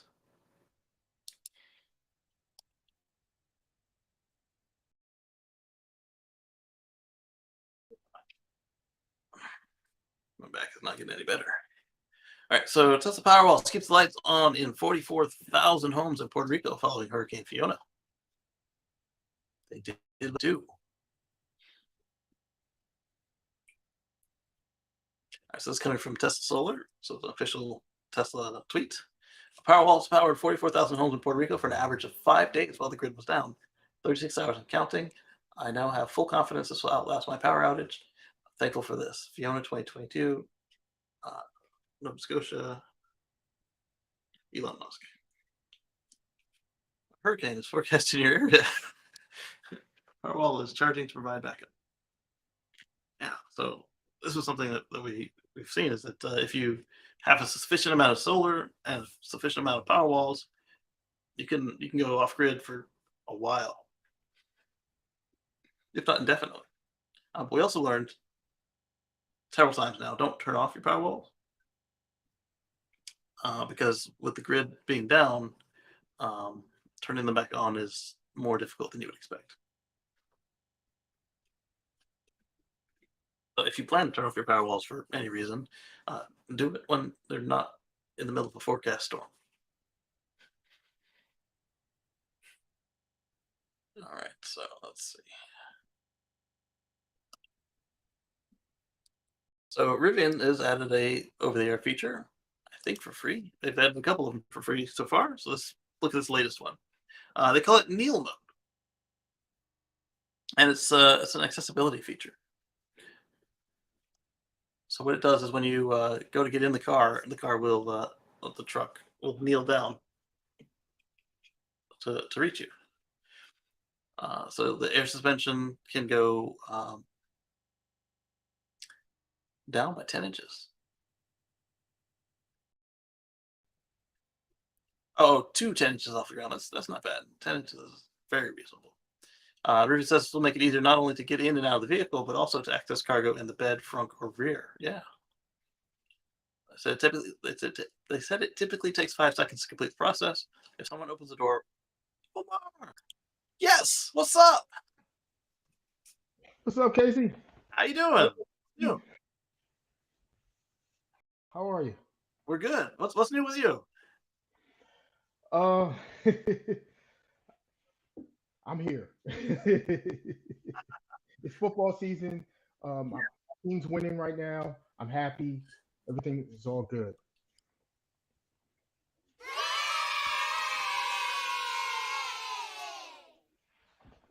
Your team is winning. All right, That's so important. it is. I think this is pretty cool. This kneel mode right here. So if someone opens the door while it's lowering, the process will pause and then resume once everyone has left the vehicle and closed all the doors. So if you get up too fast, when you come back, it'll be down. The one thing I'd say about this, being an adventure vehicle, is if you go adventuring off road, be mindful of what you've parked over, and you might want to either get into a mode that disables this going automatically, or you may want to turn it off if you're going to be like over some large tree stumps or roots or something, uh, just in case. Also, you should probably learn to park because if you stop at the little parking stops and you put your nose over them till the tires hit it, then when you come to reverse out, you might rip the front fascia off your car. So it's been a warning for Teslas with the smart air suspension forever, but if you're new to the settling of the car, be wary of that with your Rivian. But if you don't park over stuff, I can see this being great. You know, helping family, or even in a case like now with my back hurting, it'd be nice to not have to climb into the truck. So I can see this being a good convenience feature to have Yeah, on regular normal basis. But like you said, if you're doing your off-roading and adventure, I could see it being a problem depending on where you park. yeah. And so on Rivian Software 2022.39.03 is where you'll see this. It also includes improvements to the gear guard, which is the same as Tesla Sentry mode, but a little more advanced actually, making the interface easier to use and improving motion detection. Let's take a look at Kneel mode and hope that there's no music.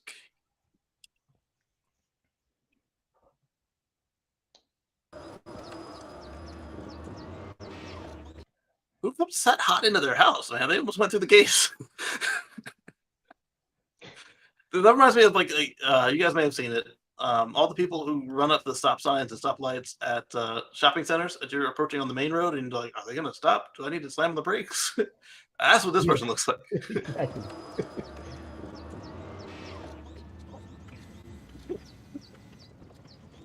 Oh, it's because they sped it up. But Oh, let's set it up. You were saying it goes down that fast? That's pretty good. Okay. I wonder what the real time. I wonder. probably about 6 seconds.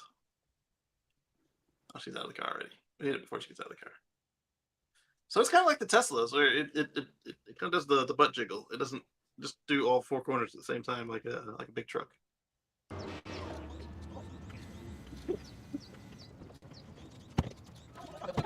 Yep, it does front then back then front. Yeah, Yeah, just like my just Model like X just like does. the Teslas. Yeah, just like Yeah, the Model S. yours had airbags, right? My previous Model S. Yeah, it did. Yeah. It did the So same thing. Yeah. yeah, and it also had the same warnings about don't park over stuff. Right. Because sometimes many it would many just people have made that mistake. rip. Yep. Yes. So far, what stories have interested you this week so far? So, did you talk about? I don't know. I wasn't watching, so I don't know what we've It's already okay. discussed. Um, Have you talked about your boy buying Twitter? yes, inadvertently, mainly because GM pulled a petty, and they said that they're not going to do any more advertising on Twitter for a while. They paused it, they say, because of significant changes to the company, as if the company hadn't done new policies. So far, the only real changes that customers and advertisers have seen, aside from a nice letter from Elon saying how the advertisers would be affected, he fired two executives. So the only significant change was the change in ownership, and felt that to be a little petty on their part. Yeah, that's definitely them being petty. Yeah. Andrew says So, hello. it. Oh, hello, Anders.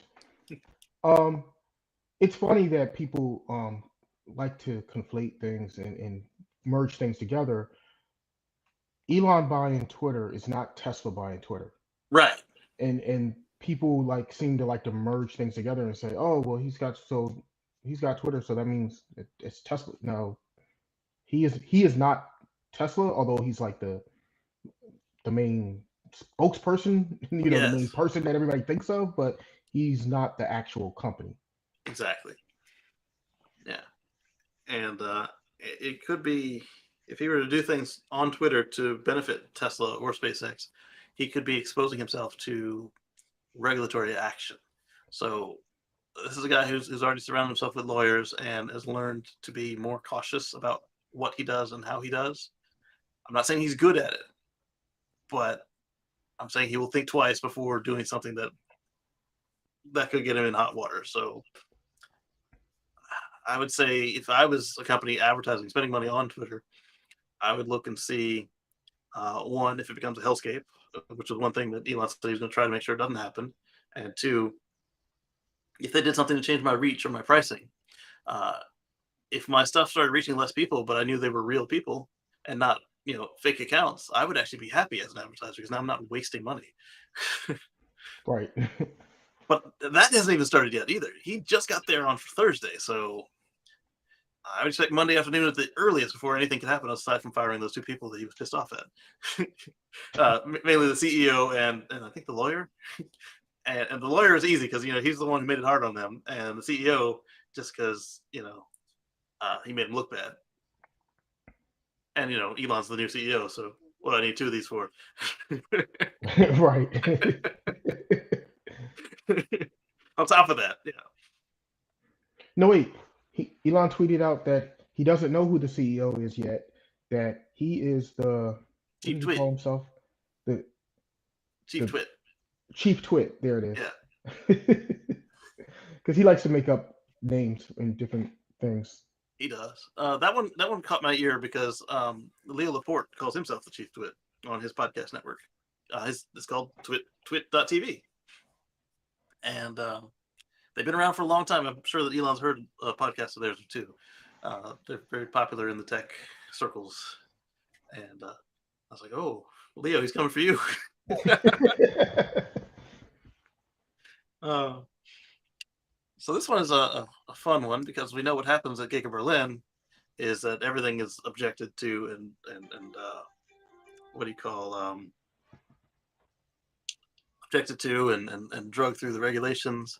Tesla's begun clearing more land north of the Giga Berlin factory for expansion, and we'll see what happens this year because you've got the endangered birds, the bats, the snakes and lizards. You've got the people who are concerned about protecting the cardboard forest, and then the people who are concerned that they spilled, what was it, a quarter liter of firefighting foam?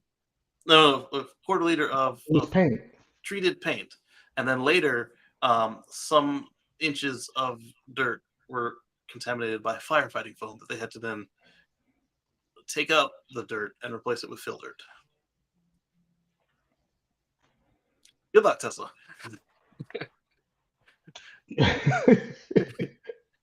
Well, my question is like, what's this expansion now? I mean, they're clearing out a pretty large, portion. 70 hectares or 173 normal acres. That's a lot of It's huge. land. So what exactly are they? I mean, what's their plans there? That's more than half of the land that they have available to them. They've got 300 acres and they're clearing out 173. So I would say Right. that that's probably another portion of the Gigafactory. Like maybe they're going on with phase two, even though they said they put it on hold. Maybe. I don't know. Are they gonna is that where they're gonna make batteries packs or something? Or are they, Probably. I mean, Will include both new buildings and expansions to existing facilities. The largest expansion will take place north of the existing factory, with 2 new buildings to be constructed for the EV production. Expansion oh, plans include additional powertrain and battery production facilities. There we go. there we So go. here's Giga Berlin, and here is what they're clearing. Yeah, like I said, it's the size of their existing facility. My goodness. So I wonder if this will make it as big as Giga Texas. Probably Poss- not. Yeah, I possibly don't not. know. The question would be, is that a mile long? It doesn't look like it. Well, so with all that expansion, I mean, that's a good thing. That's a good sign. Yeah. That means they're, I mean, they're already one of the they're gonna top be 10 they're gonna be increasing production like crazy Yeah, once they get all that stuff going. yeah. And they're already one of the top 10 employers in Germany with what they've got. Wish them luck. And good luck with the astroturfers and the real environmentalists. It's kind of like American politics. You've got the you got the folks who are actually genuinely concerned, and then you've got the useful idiots. And then they just lump in there with you, and it makes it look like an even bigger cause. Right. So you've got the real environmentalists with genuine concerns being overridden by the people who are doing it performatively, and not just so they look good in front of their friends, but like because they actually work for another automaker and they're trying to slow Tesla down. Yes, that's an allegation, and yes, I just threw it out there. Uh, no, I'm not It's, slandering anyone, but there's some of that going on. It's clear. I mean, a quarter of a liter of paint on the parking lot, not in the drain. Now the parking lot is bright red instead of gray. I mean, I wish people would. I just wish they would put in that much energy and these efforts and everything with these oil companies. Mm-hmm. You know, That's a good like target right there. like how much oil is spilled every single day, like nobody even talks about. Like, Yeah, I wish they were doing that and calling that type of attention to those that are really actually doing harm. exactly. Switching these windows around that way. I'm still looking at the article rather than looking off to the side. All right. What else do they have to say in here? They'll submit permit applications in stages. That's probably smart from what we saw after they tried that big chunk that they got done. It's probably best for them to do baby steps to get everything approved a piece at a time. Those plans include a new service and delivery center. Okay, so you get to. I would love to do a factory tour after picking up my car. And look at this! Look at this plans. It's going to go from that weird square shape to looking like a new style, or I guess all the gigafactories look like this, to looking like a real gigafactory. Like the obelisk with the chamfered corners, rather than because right now they've got kind of like a weird square with one corner chamfered. This thing. Right, because they all They that plan to expand expansion's it. already pre-planned. Right. Smart. It's very smart, and it doesn't look like haphazard like Giga Nevada. Like we're like, oh, we started. It's gonna be a while. But that one's finally expanding again too. They got plans under approval to expand that one finally for the first time in years. I mean, Gonna they have to expand if they want to, get build a to their semi truck. goal, Yeah, their eventual goal with the number of vehicles that they want to produce. yeah. But the hard part with that one was getting people to fill it because they didn't have enough employees in BFE Nevada to. Which is why the Texas one and the Berlin one are right downtown where you can actually get some stuff done because it's no excuse that you can't make it when it's in the town Right. versus out in a field somewhere. out in the middle of nowhere, it's a little tougher. Exactly. So they're going to have new facilities for employees, including recreation, training rooms, and a daycare center. The training room is the easy business expense because you need the people to be able to do the work. The daycare center and recreation rooms are quality of life to make the people not feel bad, right? All right, so that was fun. All right, so now we've got our notes. The notes are way over here. Maybe I should move them closer too. All right, so Neil mode, expansion. This thing stopped showing the little tag of where I was clicking.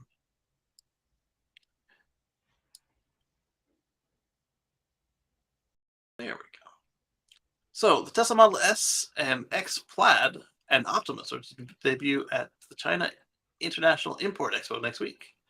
I don't know. Do you want to bring your unfinished prototype robot to China where they can copy it? Well, it's running the same stuff as the cars, so it's not really. Like, I bet you they have their own humanoid robots. They just haven't stuck an autopilot computer in it. That's still cool as heck to me because this is my autopilot computer right here. Just staring at it in the chest of the robot. All right, so the CIIE is going to have because the Model S, the Models Plaid were just approved for sale in China. What was it, last week before, and Optimus is just kind of really cool. And this photo we're seeing here is something I thought was pretty nifty. Depending on which version we're looking at, this is the one where you scan a QR code on your supercharger and it will lower these for you. Or it's one of the manual ones, or it's the one where the car can read the station and just lower it on its own. Tesla hasn't really expanded on these worldwide yet, so I don't know which version we're looking at here. But it stops people from parking your supercharger spots. Oh wow, they airlifted the thing. That's expensive. Yeah, it is. They're going to make the money back though. They would have never even attempted it. True. All right, so in good news, bad news, Ford is giving their dealers more time to decide if they're going to invest the almost $1 million into retrofitting their dealerships to get on board with EVs. And remember that Lincoln had the same deal. They had to spend almost $1 million to get their dealers located for EVs. But if you had a Ford and Lincoln dealer, you still had to spend more than $1 million, but you didn't have to spend $1 million each. So if you had a Ford Lincoln dealer, then you actually got out pretty clean on a per store basis because you got a discount, like a volume discount. But your total out of pocket kind of went up. So if you ran them as if they were one store, you felt it a little more. But if you ran them as different brands, then you got a discount. But if you just had the Lincolns on the left side and the Fords on the right side, and you kind of mix them up and use the same salespeople, you're feeling like you got the short end of the stick there. I can see a lot of dealers just opting not to sell the EVs. Like, that's what happened to Smart. They left the country. but the problem with that is, I mean, a lot of dealers could say, okay, well then we're just not going to sell EVs then. We're just because we're not going to meet these requirements by next year, right? Right. But then later on down the line, they have no choice. They're going to be forced into selling EVs or get out of the business altogether because that's right. They probably have to. Right. They're probably thinking that we'll have years. This is going to take time. They can only go 100 miles. They lose their range when they tow. Blah blah blah. We'll be fine. Our customers don't want this. And then they're going to get bit in the butt by exponential growth and the S curve. Not only that, regulations. There's regulations. Yes. Like if you look at California, Virginia, Delaware, Maryland, and many states New following York. Right. There's, like I said, you have no choice. Right. So what's going to happen there is I suspect that the Ford Blue is just going to get all these toxic dealers and they're going to get sunk. Yeah, we don't need that. We spun them off. We'll see. So the dealers have to invest up to 1.2 million to meet other technical requirements to sell Ford EVs next year, and they were given until October 31st to decide. That was tomorrow. But now they have until December 2nd. I guess enough of them didn't answer the question yes or no. Ford said, "Oh shoot, this is a little bigger than we were anticipating." So I think what's going to happen next is they're going to move it back again, or they're going to just like hey, an ultimatum is an ultimatum, and December 2nd, we're going to get a nasty gram in the market as far as who is still a Ford dealer after this. A proper, like, they can sell everything the Ford makes. Ford dealer. The postponement was necessary after some of the dealers requested more time. Okay, so they did answer, but they didn't answer yes or no. They said, "Hey, can I have another month? Make up my mind. See what the stock market does." Ford's Marty Gunsberg said, "We value our relationship with dealers and have decided to provide additional time for dealers who have not yet decided or asked for more time." So if you just didn't answer at all, you were saved by the folks who said, "I need more time." Meanwhile, Lincoln dealers have until December 15th to decide if they will spend up to $900,000 to qualify to sell brand new EVs. I have a theory.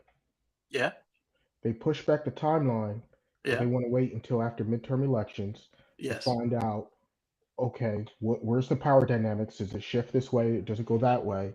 And yeah, then once they see that, they'll say, okay, we have an idea which way the regulations are going to go based on that. And then we know whether or not this right. is really necessary. We have to spend this money. We have to do it. Or we could probably put this off a little longer. I bought a Senator for $25,000. Let me see if I have to spend $1 million if it worked. Oh shoot, it didn't work. I gotta buy all this equipment in addition to my Senator. Probably so. You got a good point there, and hopefully that bargain of theirs loses and they get on board with EVs, or they're really quick at getting out of our way. So I watched a video by Edmunds this morning of they took a Ford Lightning and a Rivian to a tractor pull, and they did the tractor pull. It's a 30,000-pound sled, and they outclassed other stock trucks, but they did lose a bit to modified stock heavy duty diesel trucks. So they were called stock, but they had mods to them. I don't know what makes them still count as stock at that class, but the class they were comparing against, the true stock regular everyman pickup trucks, they beat them hands down. And of course, both Ford and Rivian didn't want to say anything to Edmunds when they were asking for advice on how to break their warranty by triple. Ford's like, and Rivian's like, we can't recommend anything. And thankfully, it turned out well. GM pauses Twitter ads. Yeah, we talked about that, about the pettiness. But now that you're here, let me point out again the quote that got to me.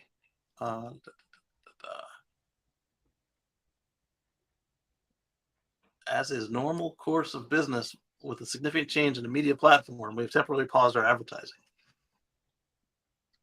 What significant change occurred? What does that mean? Normal course of business. They're saying that I guess Significant that change in the media platform. What significant change besides ownership did the media platform make? right, and who else has done one of these right now? I mean, you have the Twitter knockoffs by the former president, uh, the truths, and what was the other one? The other one that quickly turned into a cesspool before the It truths. started with a P, I think. It was something. Yeah, but that other one that failed Parler. was really, Was it yeah. Parler? Oh, the one that Kanye bought. Yeah, Yeah, I'm yeah. sorry, Ye, the one that Ye bought. I must respect his name change. He just cut off most of the letters. I've done the same. Not like don't call me Y, but like some of my computers are just called Y. I just dropped off most of my name. Which one is that? Oh, that's the Y server. What was that? That is the Y storage system. I gotta fix my lighting. I'm too dark. Hold on a sec. He's the informant.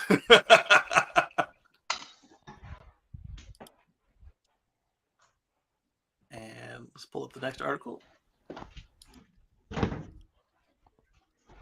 back's feeling a little better. I think the medicine's finally kicking in. Oh, good. So it's from Drive Tesla Worldwide, Canada.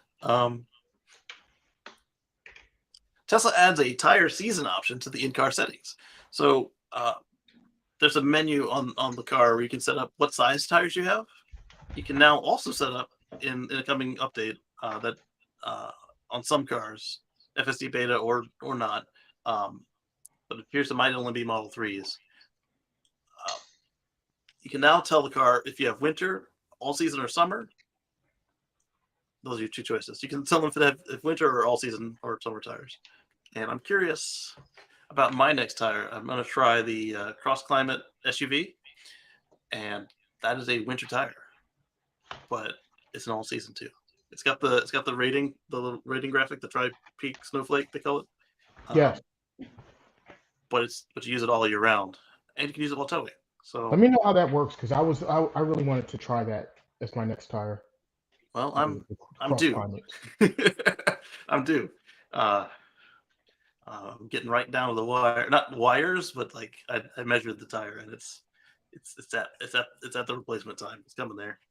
I need to do an alignment this time around because it is it's shaped like this. Whereas my first set of tires, they made it 50,000 miles and wore evenly across. These new ones, I think that when Tesla did my alignment, they did it that way, and I made it 28,000 miles before it was time to replace them this time. Yeah.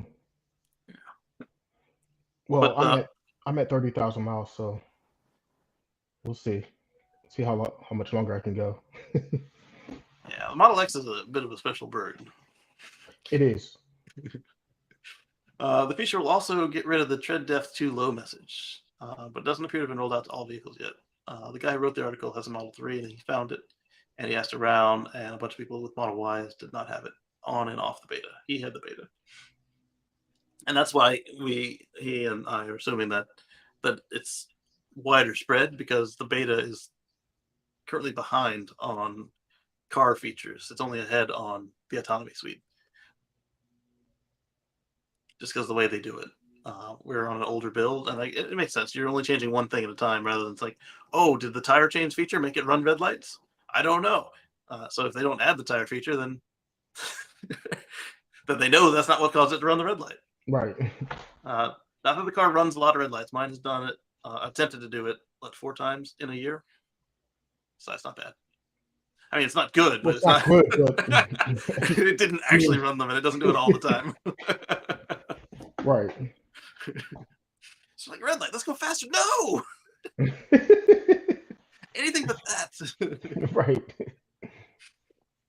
1, I don't feel safe with that. 2, I can't afford the ticket. 3, I don't want to crash. Exactly. Most importantly. He's most important. All right, so the next thing they say is after you update it, Tesla says to limit your hard acceleration for the first few minutes of driving to ensure proper calibration.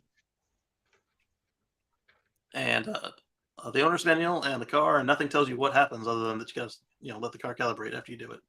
So we'll find out later what this actually does, aside from hopefully update the figures that it uses to determine range and maybe the tire wear warnings.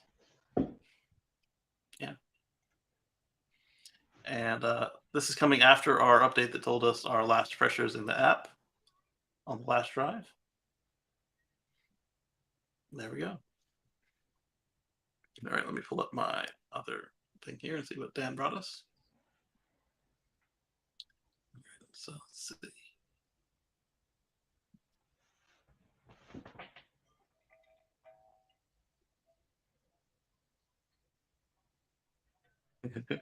Dan and Lee are going back and forth. Where did that article go? You guys found me some articles. We were talking about dash cams for a minute. It keeps jumping. Why is it jumping? I need to go to the website. Why is it jumping? I don't know. I'm scrolling and it keeps scrolling back to the bottom. Oh, that's odd. Mm-hmm. It usually would do that if there was new stuff coming in, but if it's not new stuff added, It What they shouldn't. used, yeah, what they used to do though is they would just put a dot or an arrow saying more stuff down below. Right. All right, let's see. No, it's just your computer. It's not doing it to me. It's probably this Mac stuff. Continues Yeah. me, but it hasn't crashed since I got everything set back up since it came back from repair. Oh, okay. Well, that's good. Yeah, it's almost as stable as people advertise. But then they upgraded the OS on me, and it's trying to delete all my apps. Oh, this is corrupt. It needs to be thrown in the trash. And I re-download it, and it's like, yeah, we don't like it. No. Like, thanks. Apple knows best.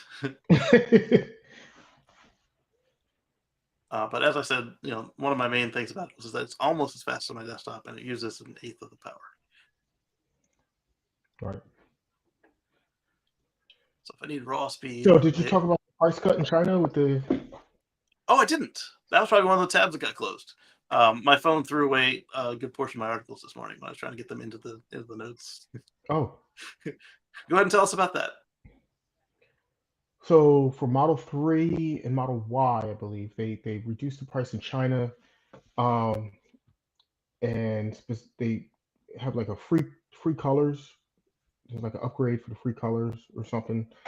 Um, and apparently, I don't know if it's because they're trying to boost more demand in China, or if it's just because it's their manufacturing process. It's gotten so efficient and it's so much less money for them that they're passing on some savings to their customers. But either way, Model 3 or Model Y costs a little bit less if you're in China.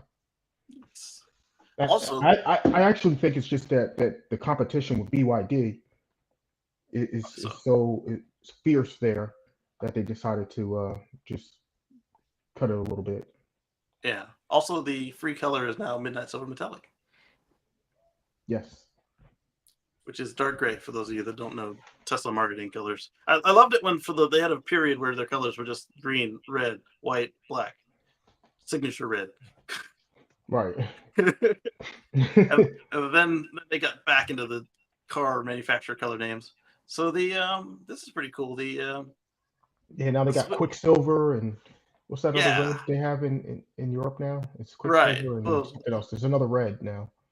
yeah. The share tab button is back, or the share this tab instead button is back.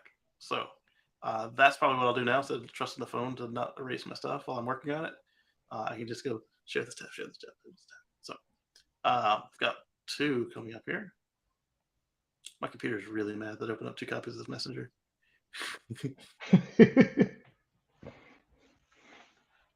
All right, so I talked about Toyota, but I didn't actually talk about Toyota on the show. There's an article about that.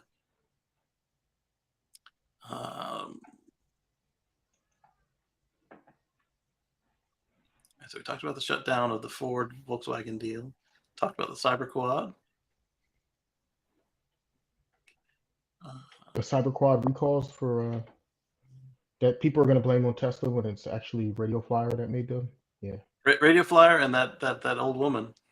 Okay, so by Thursday is not old woman, but she's not a kid, child. Yeah. One person falls off, one adult that's riding on something that's supposed to be for kids gets a bruise, and now all of a sudden you have to recall all of them. It doesn't make any sense to me, but okay. Yep. And she was double riding. It was like a single passenger toy car, and she had an adult and a child approaching the age limit, like the upper end of the age limit. Yeah. I mean, so you're misusing a product and using it the wrong way. You hurt yourself doing that, and now, okay, product's no good. Everybody has to. I don't get it. Yep. Doesn't make sense to me, but okay. All right, let me close this chat, and then I'll find out the one. Robert Williams sent us an article too. All right, pause that. Is it paused? It doesn't look paused. We're gonna share this tab instead. Oh, my video is like frozen. It's not frozen. It's just really low frame rate. Let's turn off my video. Kill the camera. So there's a criminal investigation Yep. over FSD, Yep. and it's mainly over the wording of it.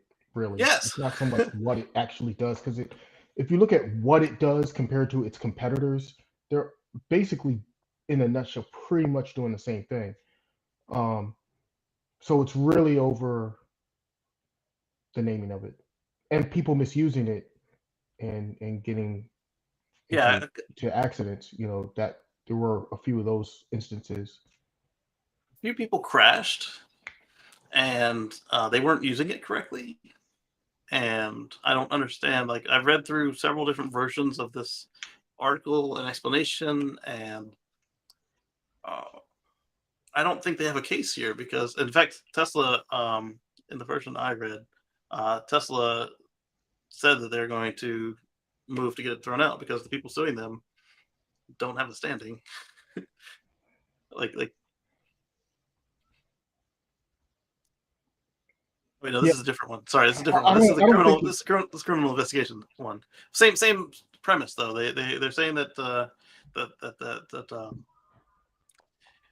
people are confused over the name and they're crashing because people don't understand that it doesn't self drive yet. Like, even the beta tells you keep your hands on the wheel. yeah, there's all these different warnings and stuff, and then even when you activate the system, it tells you a little pop up. It says, "Hey, keep your hands on the wheel and pay attention." Mhm. So it tells you to do that, and then the nag, it nags you every so often to make sure that you are paying attention. So I And then mean, then there's the website, and then like there's the way Elon talks about it. Like, he never says don't don't no driver needed. He says I think that there will soon be no driver needed, but he never right? says that today there's no driver needed. The No, only person I think that is actually fooled by any of this stuff is the one I call the backseat bandit. That guy who was in the backseat of the car constantly and getting pulled over and buying new Teslas or renting them or whatever. no, Um, that jerk knew. He just he knew, he but just wanted attention. mhm. But he's the only one I could say that even says they're confused by it. That owns the car. Right. Uh, I understand you not understanding it if you don't own it and you don't actually care. Yeah, okay, it says full self driving, great. Then you get it and it's like, what the hell? It's not. It's like, no, But but I don't know anybody who drops 50 grand without reading at least the small blurb. It's not like you had to get into the fine print. This is like there's like a small block of text. It's like 2 sentences long underneath the title that says full self driving beta feature. Sorry, full self driving option. It says the car doesn't drive itself. It's like, oh, okay, well, not self driving yet. How confusing is that?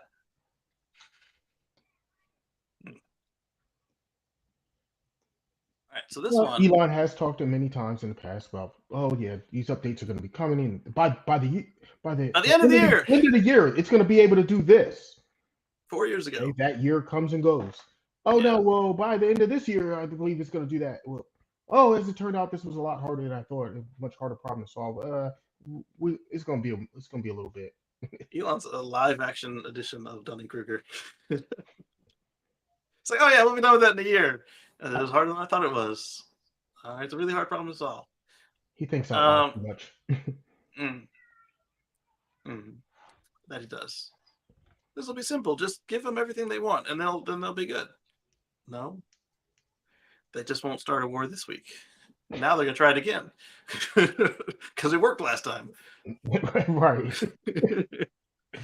um, was there any news about the FSD beta update? I missed Twitter all week. Not all week, obviously, because I did some stuff, but I didn't stay up on it.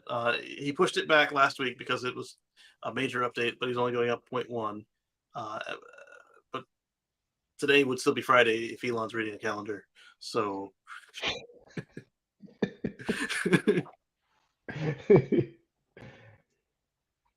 have you heard anything more? I haven't heard Okay. any updates on that. All right. So we'll talk about Toyota, and then we'll go scroll through Elon tweets real quick and hope that he doesn't put anything that's gonna get my channel pulled. Uh, I didn't see anything, but again, tough to tell. So this one I described as Toyota has finally awakened. They've opened their eyes, and we'll see if they hit the snooze button or not. But So I'm not putting any faith in what they're saying here. Um, Well, what's happening with them is they're realizing that fuel cells is not going to work. right. Nobody's falling for that scam anymore. Not even the And they're Japanese government. realizing, oh shoot, the whole world is moving in that direction to Mhm. EVs. So if they're all going this way, then we can't go this way anymore. We better start Right. going this way too. And it's not like they're strangers to EVs. They've done it 3 times before with the RAV4. And the Mirai, if you take all the hydrogen crap and just put in some batteries, it's an electric car already. Just like the Honda FCX Clarity, it's an EV with a hydrogen generation plant on it because hydrogen car plants are so slow that they just refill um, the small nickel metal or lithium battery on them, and they can keep up. Like the fuel cell can drive you down the highway, but it can't accelerate you, and it can't keep up with any high speed driving. Like if you run that small battery down and then you get down to just the fuel cell, you'll fall back like like your engine overheated. so so they have experience building EVs. They just don't want to do it the right way, and now they might. We'll see. Another thing they've talked about is becoming a little more Tesla-like. They does this article have it where they talked about going for maybe not single casting, but a little bit faster at their uh, the way that they operate. But the I was excited about this till I talked to my friend Russell Frost. Thankfully, he's got some years on me, so he's a little bit more jaded at this stuff, especially when it comes to Toyota, because he's heard them do this song and dance before. So he tempered my excitement. Let's see. Toyota suspended work on some of the 30 EV products announced, including the one that everybody was excited about, the electric Mini FJ Cruiser. Right there, the Toyota Compact Cruiser, and the battery electric Toyota Crown. That one's fine. It's a bit wasteful when you don't have your own battery production plant. You don't want to have to move a luxury barge when you could make a Corolla, or when you can make 3 Corollas, I should say. Let's see. In order to achieve carbon neutrality, Toyota's own technology, as well as the work we do with a range of partners and suppliers, is essential. That's kind of a nothing burger statement. They declined to be identified because it wasn't public. Here we go. The revamp under consideration could slow rollout of EVs across the drawing board because it would also give Toyota a chance to compete with more efficient manufacturing processes as industry-wide EV sales run past Toyota's earlier projections. Like I don't see just because Mr. Toyota doesn't like it. I mean, I can't see that your math and science people totally missed that this thing was coming. And missed it by that much. Right, right. I mean, somebody there had to have seen it, and then I'm wondering just because of like how conservative and bureaucratic they are, maybe the real answer was just like covered. It's like I paid 7,000. Mr. Taylor never gets to page 200. Put it on page 7,000. I'm not saying he's not a reader. I'm just saying maybe something like that happened. Let's Just see. afraid to tell him. Don't tell him he's wrong. Yeah, it's definitely an Yeah. Emperor's New Clothes situation for sure. So their new platform called ETNGA, unveiled in 2019, will allow Toyota to bring down costs. The first vehicle based on ETNGA was the BZ4X crossover. That's off to a great start. Uh, I mean, it was a Toyota, all right. It was unoffensive. It wasn't fast. It wasn't expensive. And until the wheels started falling off, you thought it was reliable. They're going to take a while for me to stop bringing that up. So the review was triggered in part by the realization that by some Toyota engineers and executives that Toyota was losing the factory cost war to Tesla on EVs. I mean, they didn't see that before now? Somebody was lying to all of the management. Yeah. Big time. They did it in your own factory. Like when you see your factory only ever produce at most 500,000 cars, or sorry, was it 150,000 cars? And then you see 500,000 come out year after year. That's something right there. Right. In fact, let me type this into the search right here before I forget. New me. Max output. Just so I can fact check that statement I just made there. Sales of EVs are going faster.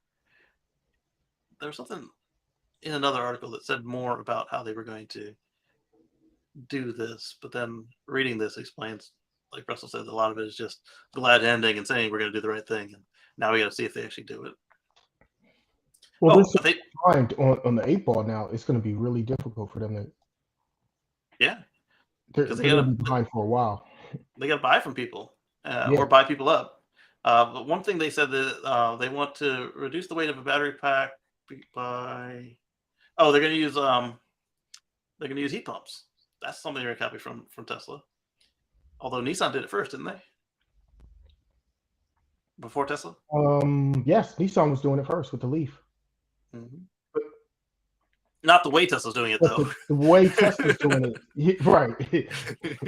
Because Nissan wasn't doing it for the batteries. Nissan was using the heat pump to heat for the cabin heating. Right. So Whereas Nissan did a basic heat pump. Tesla's doing both with that octo valve thing that they created.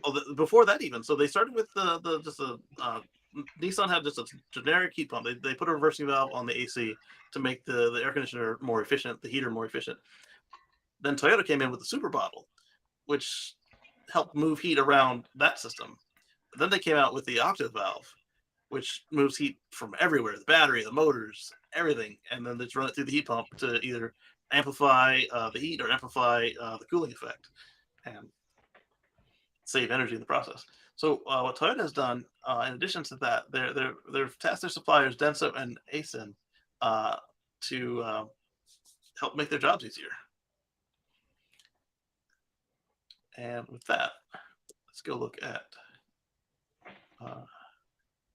not max output.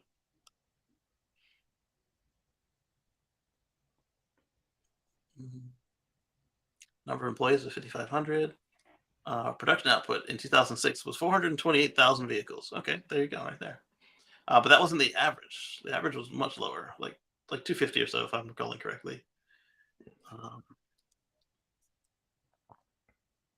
Average of 6,000 vehicles per week. So Tesla is I didn't switch to the right tab. Sorry, you guys are looking at Bing. There we go. An average of 6,000 vehicles per week. Oh, now I don't have the daggum cursor. Thanks, Mac. Yeah, there we go. So an average of 6,000 vehicles per week, or nearly 8 million cars and trucks since opening in 1984. And so Tesla is making 5,000 Model 3s, 5,000 Model Ys, and 2,000 Model SXs, right? Out of Numi? Or Fremont, I should say. Fremont's doing, I don't know, how many a week are they?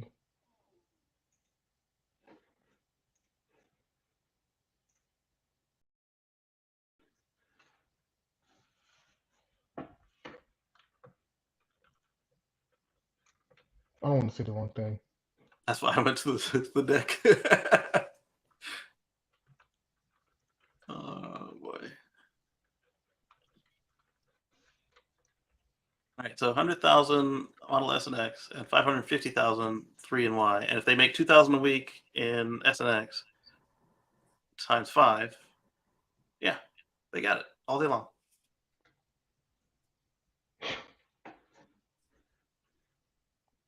Right? Yeah. That math checks out. Because they haven't increased S and X in like forever. So what's changing is the Model Y and 3. Right. So for Toyota not to have realized this, like they must not have been paying any attention. No, clearly not. Yeah. Well, that's the funny thing about an S curve, right? Because it's so low and so flat for so long, and then it starts spiking up, and then it grows exponentially. And because of the exponential growth, the growth is so fast that by the time they see it, they're like, Shoot. "Oh my God, where'd they come from?" It's like, wait, they were just down there, now they're up here. Like what? Yeah. So it just wasn't time to catch up with the S curve. So they're just shocked, like what just happened? Yeah. Mm-hmm. GM said they're going to ramp up EV production more slowly than anticipated due to slightly slower launch of battery cell production. I mean, when you have to go back and rebuild all of the whole model for 3 years, that does kind of tend to eat up your battery supply, doesn't it? Yeah, it does. And then Just when they saying. realize, oh, it's harder for us to buy batteries from our partners since Tesla's already like put in those orders and cornered the market. Tesla You and know, Ford. Hmm. yeah, but yeah, Tesla and Ford. So yeah, so GM's leading from behind. Got it. Again. Good job, So Mary. it's You led. slightly slower launch. They now plan to build a total of 400,000 EVs in the U.S. North America through 2024, 6 months later than planned. The market won't see that as slightly. That's two whole. Wait. That's two whole quarters. 400K between now and 2024, or in 2024 they want 400K a year. That's how they presented it the first time. See, the way that that's worded right there, it looks like 400K between now and 2024. So that could be an average of 200K a year between next year and 2024. Instead of getting to 400 at Meanwhile, 2024, Tesla will be at 400 by 2 2024. billion a Oh, year next year. next year, right? And they're not standing still. They're only doing more. Right. Right. Well, shoot. Let me open the tab back up and scroll the right page. Mm-mm-mm. While I do that, before I scroll the right page, look at these pictures. There's a nice Model X. Could be a plaid.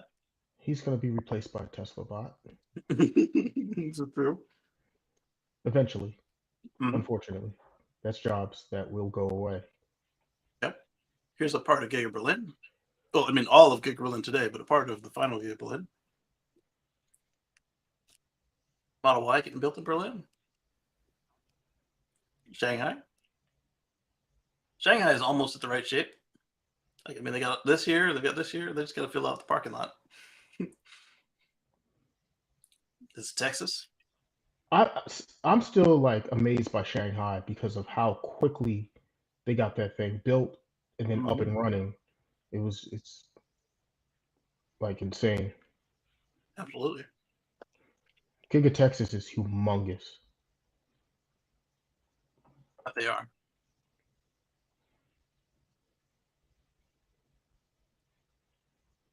Supercharger pricing cut my eye for a second.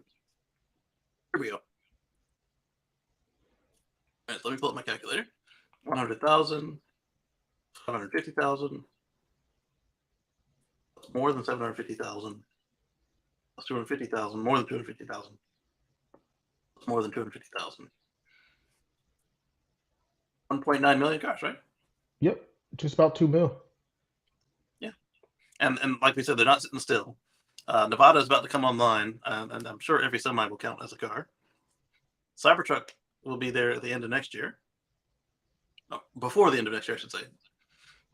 They're saying summer, right? They're still saying summer, Saying right? summer. They're still saying summer. Elon said they're still on track for summer. Could be So spring.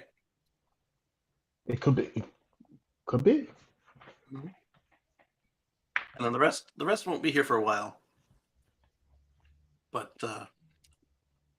then we also have to remember that once they do get up to speed, they're going to continue to find ways to make Austin and Berlin faster. I mean, those are much larger factories than Fremont, and they're built to spec, and they're like a straight line. They're not like U's and levels, and you're not handing a car over a bridge from one robot to another. Like it is built to go faster than this. But that's all they're promising us is 250. Well, that's for now as they continue to ramp up. Well, that's what I'm saying. It's like they were within spitting of 2 mil, so I don't think they're going to sit there. Once they hit 2 mil, they're going to keep on going. Yep. And they said that they want another 70% out of Fremont somehow. I don't know how, but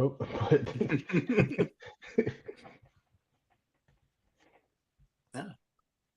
But yeah, that's Elon's biggest thing. Is he said his biggest advantage is the manufacturing process, and that's what he's been spending a crap load of time, innovating and the manufacturing process, making it more efficient.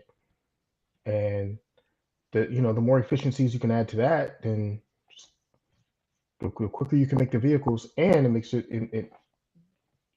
increase your profit margin or you make the vehicles even cheaper and pass the savings on. Either way, it's to your advantage. Absolutely. So I don't know if I talked about this last time or not, but I probably did. But it depends on what time of the week it came out versus when we last talked. So Tesla lands EPA green light to begin deliveries. So this is their certificate of conformity, meaning that they're not going to put out too much diesel soot into the air.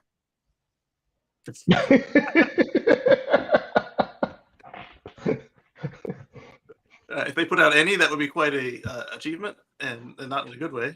But that would be something. Yeah, our electric truck puts out, only slightly less than legal requirements of diesel soot per mile. Yeah. Is it on fire?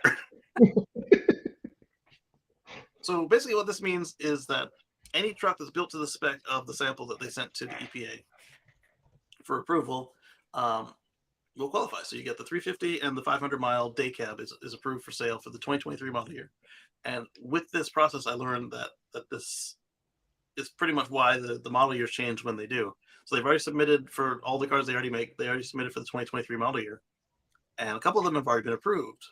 And that's why those cars did the model year changeover, while other cars are still on 2022. Now, I don't know, in the past, they used to change them on January. I don't know if that was just a philosophical thing, or if that's how long it took them to get the approval to sell the next model year. Because not too long ago, they started doing them around October and November, like every other automaker does. Some of them get real crazy with it, and they start like in like the summer, yes. Yeah, like June, July. Crazy. Yeah. This is 2025, but like we still got 6 months to go, Bo.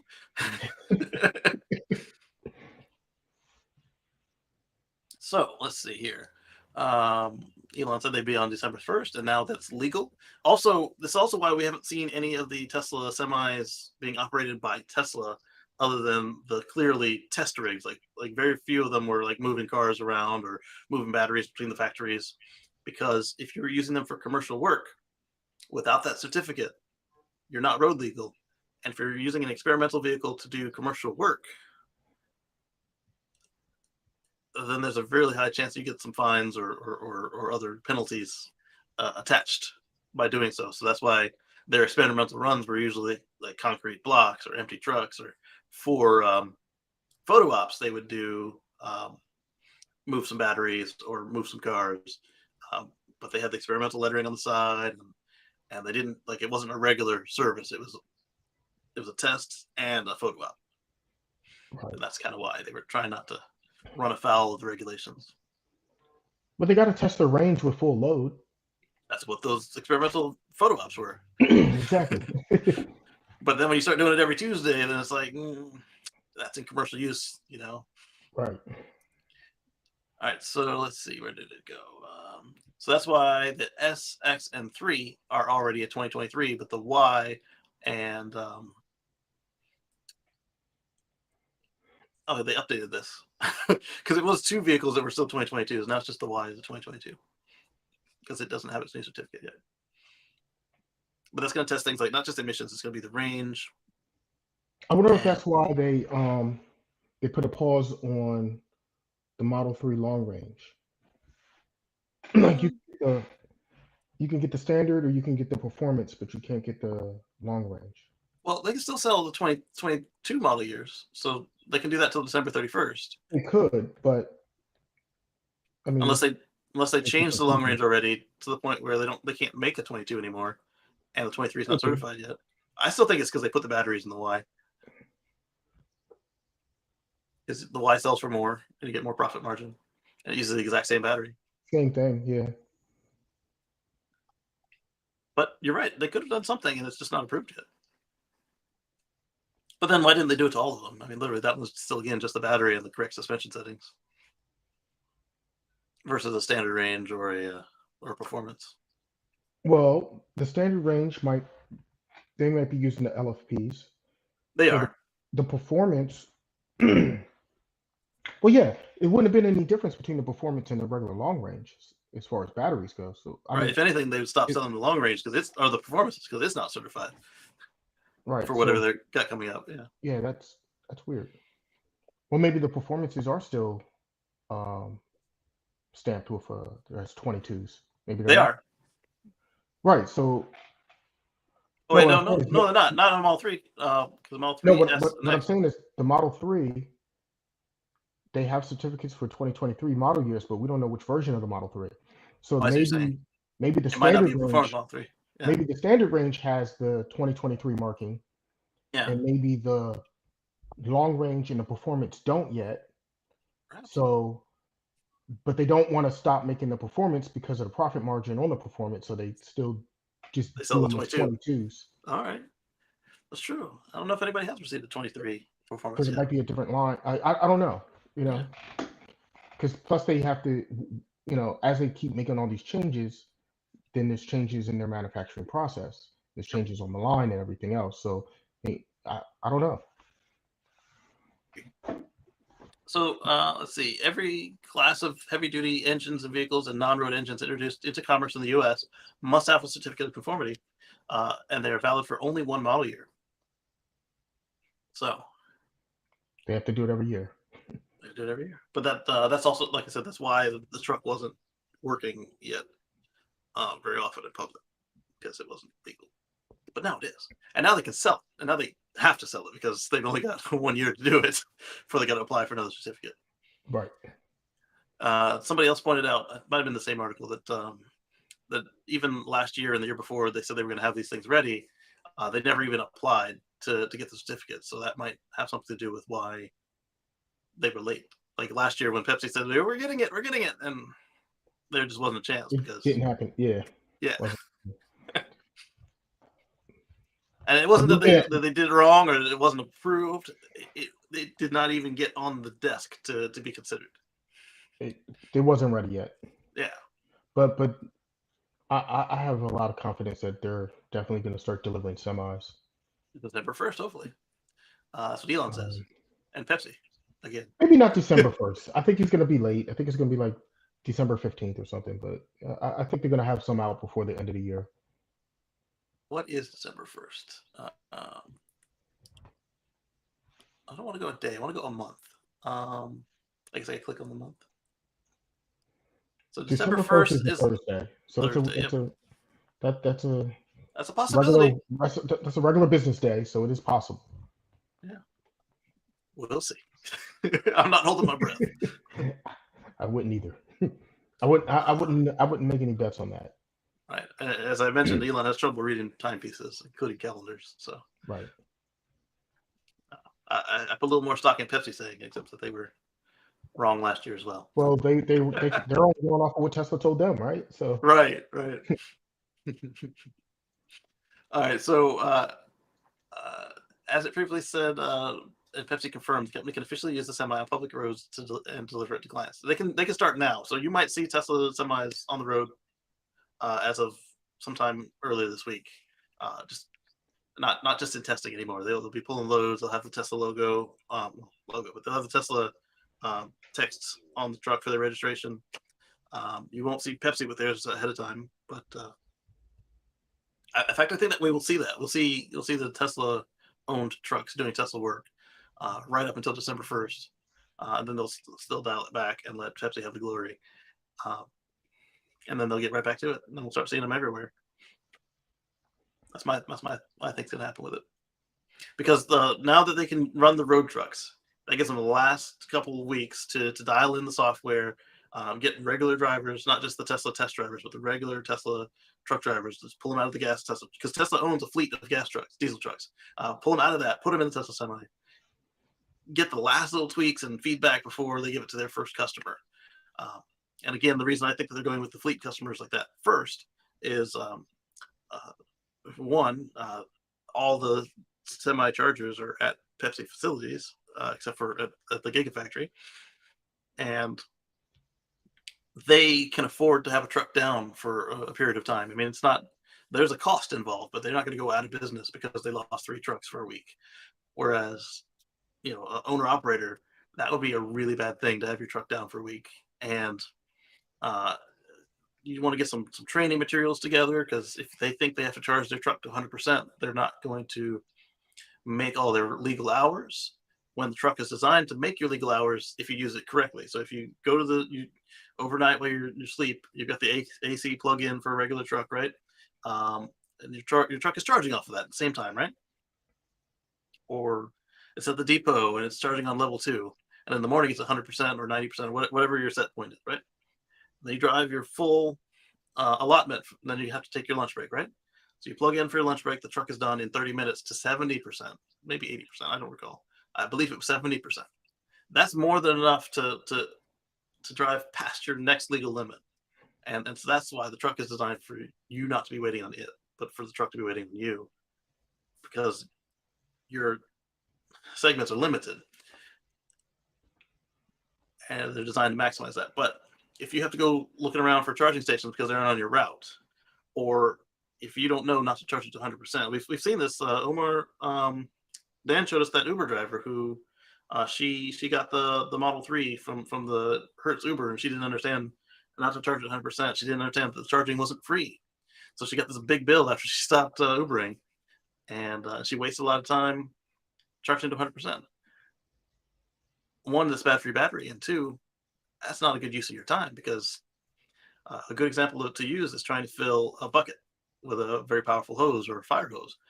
As you get to the top, you got to slow down, otherwise it's going to overfill. And if this water overfilling on the ground starts on fire, say say you're filling the bucket on a slab of magnesium, just raw magnesium. If you spill a drop, it's going to catch fire. The same thing with filling the battery pack. If you overfill it, it's going to catch fire. Right. So so it has to slow down, and because of the taper, it takes just as much time to go from like 80% to 100% as it did for you to get from 20% to like 80%. So Exactly. it makes zero sense to waste that much time for that Right. last 20%. If it takes you 90 minutes to get from 80 to 100, you could just go do your next 4 hours driving on that 80%, and then give it another 30 minutes to get back to 80% instead of Right. wasting that extra hour. Instead of wasting another hour. Yeah. Yeah. Matter of fact, it takes longer to get from 80% to 100% than it did for you to get to 80% because it doesn't take Exactly. it doesn't take that long. Yeah. And so I think that the other thing, aside from getting the training materials out for the mechanics, getting the software dialed in just right, getting the other mechanics trained, because Tesla actually has their job offerings for semi techs. They say that you'll be writing the documents, you'll be in the customer facilities teaching the customer mechanics how to do the repairs, and I think that will give them time to not just catch up to the order book, but also build out the mega chargers, so they'll be ready for the owner operators to do the main routes. So when it comes on sale to the general public, it may not be ready for everyone, but it may be ready for enough people. Say you're a long haul trucker. Right now they only sell the day cab, so that would knock you out right there, unless you're going to stay in a hotel every time, which is not very cost effective at all. By then they'll have the sleeper cab, and then you might be on the New York to California run, or just the California to Colorado run, and then eventually we'll see, just like the superchargers. There were no superchargers at the beginning of 2012, and now look at the end of 2022. They're all over Europe, all over North America, all over the places that people actually live in Australia. China is pretty much done. Japan is covered. Let's go over to someplace real quick. Bottom line is it takes time to build out the infrastructure, right? But it happens a lot quicker than people realize, and eventually, that's the biggest piece with the long range over the road trucking, with the is that they have to have enough of those semi chargers spread out throughout so that they're at all the different truck stops. And the good thing is they actually settled on a standard this time for semi chargers. Tesla is not proprietary with that, with their semi trucks. Other manufacturers are also using the same chargers. So, or using the one for the car. So either way, this is standard. You don't have to worry about does it work. So now that all the semi trucks, whether it's Tesla or Peterbilt or whomever, they're all going to be doing the same charging standard. As they build out the infrastructure and build chargers, Tesla's not the only one in the world building chargers. Right. Now it's being built out everywhere faster. So that infrastructure will be built out faster, and then that can help transition the large big rig trucks over quicker. They've had experience, so they know what they're doing. And my theory is that they're not going to make any mega chargers without battery backing, just to help get their approvals on the on the grid interface and everything. Well, So with that amount of power, you have to back that with you have to buffer that with batteries. I mean, you could ramp it slowly, but if you did that, then you'd have a hard time in some places making the requirement of not making the driver late for their shift. So this is every supercharger in the world that Supercharger Info knows about, which is a good portion of them. There were 0 in 2012 at the beginning of the year. Now there are 43, 46 locations in the world, and each of these locations has a minimum of 2 plugs. And those probably aren't even on the map, the 2-plug ones, because those are usually not public if they're only 2 plugs. I think the minimum public install is 4 plugs. I think that's four for the minimum. Yeah. Yeah. And they try not to even do those anymore. Exactly. They've gone away from that. They have some installations over 100 plugs. Right. and most of most of them that I see nowadays, they're eight or more. Exactly. So you still see some 6s. I think that's just in case there aren't enough parking spaces. I feel like those are ones that are already here, like they've already been. Oh no, there. I saw a brand new 6. I was like, what is this? Oh, you saw a brand new 6? That's Yeah. rare. You don't see that too much. Yeah, and it was V3. I'm like, you've wasted half a station this way, because the V3s can hold four cars per charger. Yeah. Yeah. So Hyundai has broken ground on a $5.5 billion US EV plant. There we go. And this is what I kept saying when BYD was whining about how they were excluded from the tax credits for their customers at $7,500, up to $7,500 per car. Just follow the requirements. It's not hard. It's expensive, but it's not hard. Hyundai did it. Yeah, but that investment is they'll get a return on their investment. So yeah, they're kicking out a whole bunch of money upfront costs, but you know what? They'll get a return on that. Eventually. Yeah, and it'll be cheaper to get their products out now. Their customers get to get the benefit of that tax credit, and it just makes sense. I mean, I understand it's expensive, but you can make it work. If that's the only thing that you're complaining about is your customers getting the credit, then either you can give them the credit for you on your behalf, or you can do it the right way, and it's just money. And it's not bad money. It's not like, like where India is like, you have to build your electric cars here, and we're not going to let you know if you can make a return on your factory here. It's very easy to see that the U.S., China, and Europe are going the way of EVs, and you get your money back. Just don't overbuild it. Don't underbuild it, or now you got to build 2 of them. Eddie brought up a good point about Super Cruise. We were talking a little bit about Super Cruise and FSD, and last week with that ugly Cadillac, we were talking about. Sorry, I don't like the back of that Cadillac. Sorry if you like it. The Celestiq. The Ultra Cruise. They're pulling the Tesla approach on that. You're gonna buy it. It's not gonna work when you get it. It's not gonna be done. They're gonna do the over-the-air updates to add the functionality to your $300,000 car over time. I wonder how much they're going to charge for Ultra Cruise. Is it going to be $15,000? Because if that's their only competition, there's no reason for them to price it cheaper, especially when you've already spent that much on the car. $300,000 base. And the only other cars that are going to offer are going to be like the Escalade and the full load Suburban so far. I don't know. We'll see. We'll keep you informed on that as we learn more. So I touched on this And then actually sent me that video again. I didn't want to play it again because the last time it shocked me because it was so loud. Plus, it was music that would get the But channel in trouble. looking at But here's that, just yeah, that lets you know they're getting closer. yeah. This is I don't know if it's a beta or a last edition prototype, but they've settled on the design pattern. You've got your turn signals, your brake lights. I'm hoping the turn signals are amber, and then they've got the three marker lights like any other truck that is too wide to not have them. The reason the Model X doesn't have them is because they made it a quarter of an inch smaller than they had to get the three lights on it. She's a wide vehicle, and this one, well, is bigger. It's a truck. It's a truck, but not every truck has this. Only the ones that are wide enough to need it by law, and this is that. Well, You'll yeah, see them. well, You'll see them aftermarket. And people go ahead, they said that this is like the same size as a F-150. bigger, same Oh, length as an F-150. It's wider. The okay. F-150 doesn't have Wider? that much. Okay. Yeah.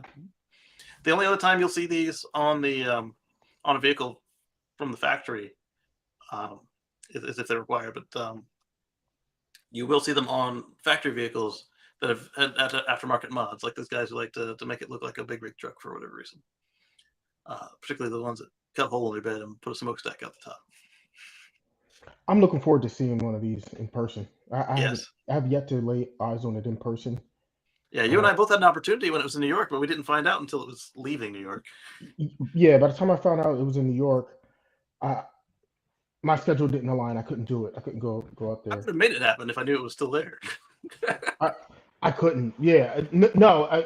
I found out about it, and I would have had to like run up immediately that day to go up Yeah, there, and then for me, it's like a solid 2.5 to 3 hour drive to go into New six to York nine.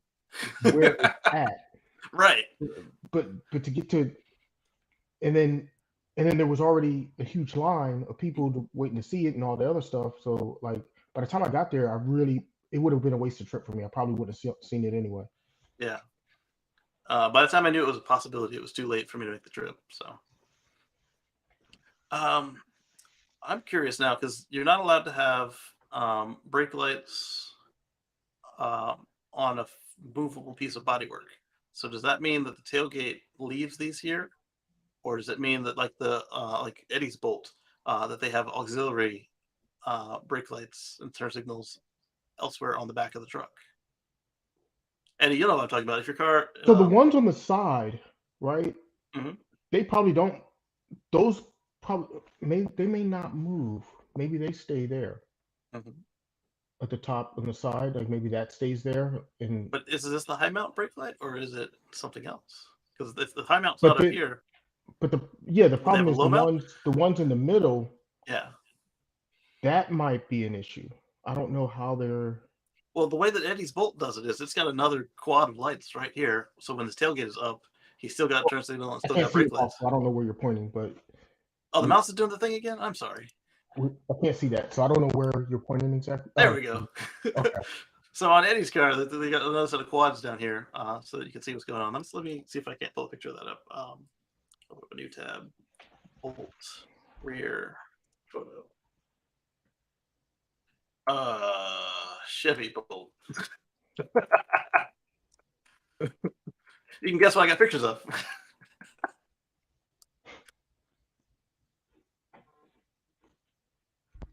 It was literal like a nut and bolt. It wasn't the Chevy bolt. All right, so let's switch to this tab. I'm glad they brought my switch tab button back, and it wasn't there when I started the show because I made the comment that it wasn't there. I didn't update, so I don't know how that worked. So anyway, can you see the mouse? Good. So these are his normal turn signals and brake lights, and then he's got the high mount. And if his tailgate is open, like he's got a mattress sticking out the back or something, then he's still got the reverse lights down here. You got Right. amber turn signals here. Right. These are red turn signals, which is annoying to me. And then you've got red brake lights here and running lights Okay. because that's on a movable So piece of bodywork. right. So if you go to the Cybertruck, if you look at the Cybertruck, you have the lights on the sides, Mhm.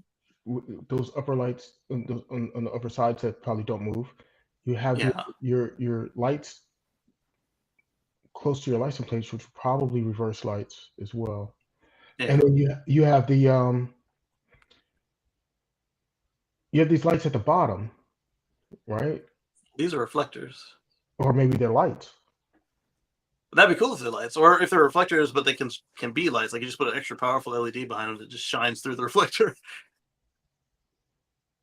or the like perforation tape, Yeah, like you have on they could the. be reflectors that have, yeah, they could be, I don't know.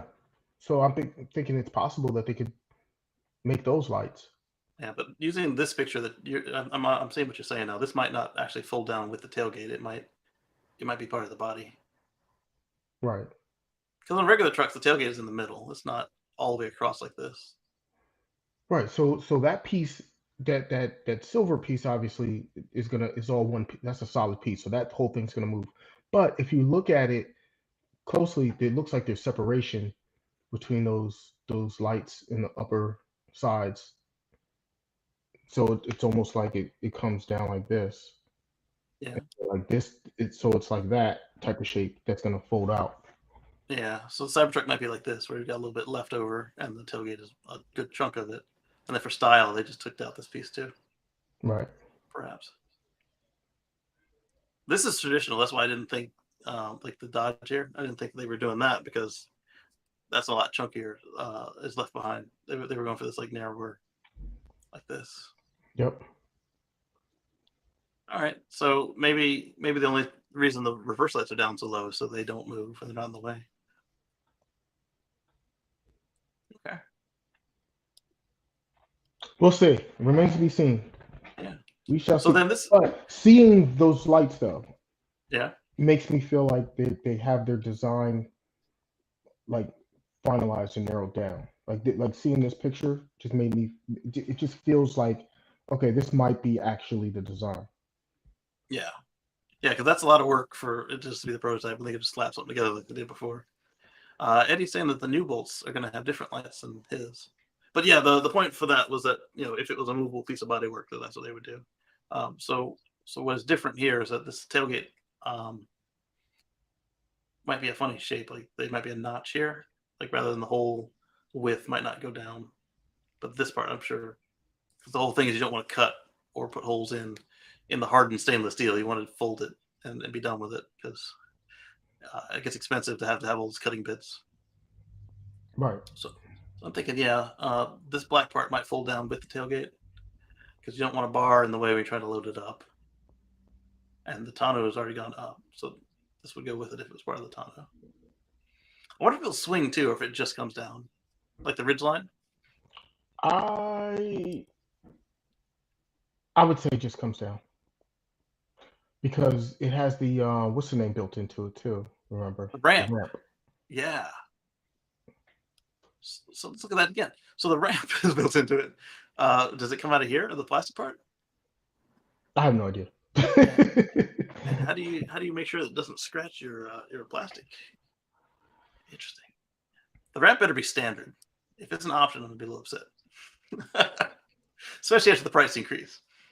Right. All right, so there's that video that Dan found again for us, and oh, there we go.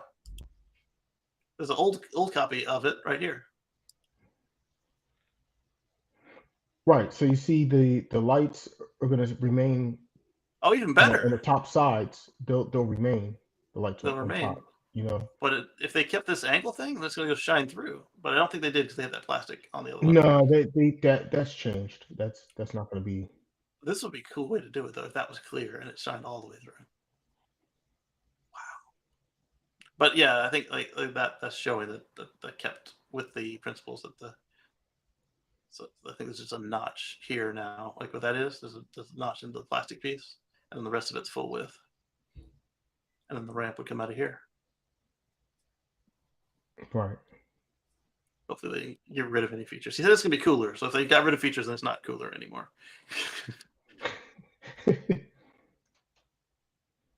All right, and then this one I think we discussed.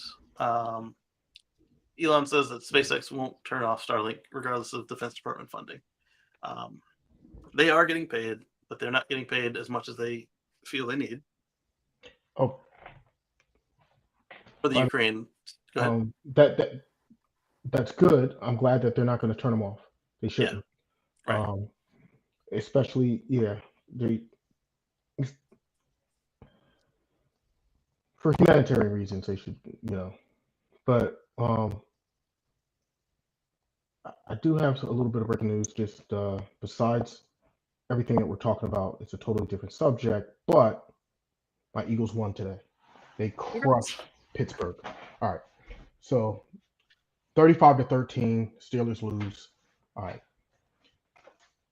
we're still undefeated. There you go. Amazon would be crazy not to ask SpaceX to launch their Starlink competing project, Project Kuiper satellites, says the Amazon VP. Oh, really? We'll have to look into that. That's not what I was looking for when I came here. Polaris donated 100 enough Starlinks for 100 schools in Chile and Brazil to get Starlink, and this one was important to me: mobility. We talked about Starlink as GPS. That's not at all what I was looking for. So what I was looking for is there now potentially going to be data caps during peak hours on Starlink. But when you look into their descriptions of what they're talking about, it says click here for more. When you click here for more, it goes to a Starlink page that says 404, page not found. Starlink can't find this page. So we'll let you know more about data caps on Starlink as we learn more. Let's look into this. Amazon would be crazy. This is big. Like Bezos is just as petty as Elon, and Yes, he is. if not more so. Like there's a reason that that they went to Rivian and not Tesla. Aside from the fact that Rivian already had a van, but he wasn't about to give Elon any money. And what's funny is like all this Jeff Hu and all that, they seem to get along nicely when they're in the same room, and not just like because they're okay humans, but they seem to do better than they let themselves have this pettiness. I don't get it. Let's see. Would Amazon ever talk to SpaceX about providing launch services for Kuiper? Yes, says Dave Limp, Amazon Senior VP for Devices and Services. Tells a gutsy, who's this person? During the Washington Post webcast. You'd be crazy not to, given their track record. Yeah, but you see, the whole thing is Jeff Hu also owns a rocket company that hasn't gotten people into orbit yet. They got into That's the space. problem. They have a rocket company that can't really do anything. Right? And they're really late on their engines that they have already sold to other companies. All right, let's click into this, see what happens. I mean, besides a little like carnival ride tourism thing, like what else is Blue Origin really capable of? They haven't sold right anything, now? that's for sure. I mean, they haven't like delivered anything they sold, I should say. Which was why it was really rich to me when they were complaining about to RJ. They're like, "Where's our vans? Where's our vans?" I was like, "Yeah, those other people be saying, where's our engines? Where's our engines?" Right. All right, let's give that a heart. And then they were upset that SpaceX got the contract Oh yeah, and Jeff they Hu was didn't. But it's right. like, well, you're not capable. Right. Jeff Hu is really bad when he loses a contract with the government. He contests it and then sues. Most people just contest it and then if they win or lose, but he contests and then sues each time. He's made a mess for SpaceX and Microsoft. Let's see. Curious why they weren't announced with them prior to them. Didn't like the rates. No need to procure as far out because they don't have the capacity. Seems like Amazon shareholders should care about this expense and some stuff. Dealing with BO. Yeah. Question was whether Amazon would talk to SpaceX about buying flights. None have been purchased. He's been consistent on this. So apparently he said it before. Seek multiple providers. Yeah, but seeking multiple providers isn't the same thing as asking SpaceX. Unless they said SpaceX and you said no. That's different. Interesting. All right, so then this one is more interesting than the data caps, although the data caps would affect me. So SpaceX has announced Starlink for moving vehicles to launch in December, which if you buy from their, they have a new partner. Remember we talked about they had partners for several partners for maritime. Now they have a partner for non-exclusive partner for RVs in the form of WineGuard. If you're into RVs at all, WineGuard makes a lot of antennas and equipment, and so this makes them a natural consideration. And they have sale today. If you order from WineGuard, you can get this today. The basically the same flat dishy we saw with the rails that just kind of bolts to the deck of the cruise ships. It is the high performance one, so it's going to be $2,500. So to order this Starlink for RVs with motion, they call it mobility. And Elon already said the name sucks, and they're going to consider renaming it because they already have portability, which means you can go from place to place and set up your Starlink and it'll start working. Whereas mobility means you can use it while you're driving. Well, somebody can use it while you're driving. You can't use it while you drive. Right, because you're driving. Exactly. But other Your people in the passenger can vehicle. use it. Yeah, your Right. passenger, your kids, your tracking system, like anything that you're not actively using it can use it. So what it is the same dish as the Starlink Maritime. It's still at the same service level of Starlink for RVs, where you're deprioritized below everybody else. But when you hit 10 miles an hour, it doesn't cut off like the current dishes do. And what else did they say with it? Because this is the high performance dish, it's not limited to 56 or so miles per hour capability. It's got a water ingress rating for jets of water, and it's rated up to 167 miles per hour. So that's you driving 60 miles an hour into a 70-mile wind. Because don't forget, just because you're driving 70 doesn't mean that the wind's going any slower in the other direction. Um, and Just so, don't drive into a boring tunnel and you're good. right, right. So because it's the high performance dish, it's more capable of dealing with snow melt, and it's got more antennas, so it's able to deal with it's got a wider field of view of the sky. It's more able to deal with obstructions. It's not obstruction proof, as mine will tell you. I've got a high performance dish out back, and it uses a lot more power than the V2 Dishy. The V2 Dishy is like 35 to 50 watts. This one is up to 150 watts just for the dish. It also comes with a power injector, and then you still got the Dishy router. So it can use significantly more power than the V2 Dishy for home use or for RV use. But you can use it while in motion.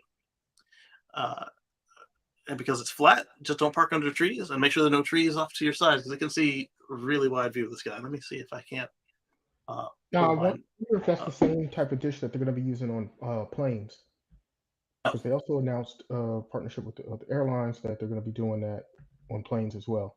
yep, they did, but it's not the same one. That one is a round dish, not like the round dishy, but it's a round shape. Okay. Or it might be a rectangle shape, but either way, it's in a round enclosure, and it's what did I say? It was rated on last week. It was rated on 6 airframes, and I was trying to pull Obviously, up. it has to be able to withstand a lot more wind, but Mhm. um, and it has to be able to function at a much higher speed. But I think that's going to greatly improve the Wi-Fi experience on planes. Yeah. The good thing is they didn't raise the price when they did starting for RVs for mobility. Let's share this tab instead. Excuse me. I was trying to pull up my. No, I don't want to do it now. I was going to change my Wi-Fi to do it, but that might kick me off. So I'm going to show you how much of a view of the sky that the high performance Dishy has. But I got a new router. I got my RV router in front of my other router, and Nice. yeah.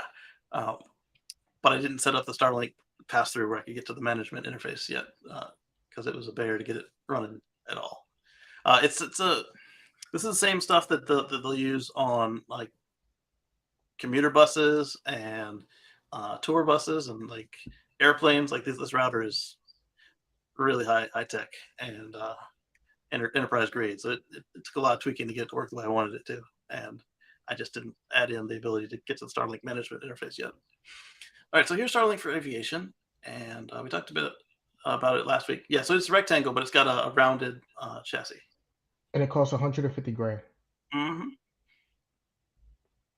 But for an airline, That's nothing. that's yeah, it's no big deal. Yeah. Um, so this might actually be a high performance dish in there. You're onto something. Well, they rounded the corners, kind of overmolded a little bit.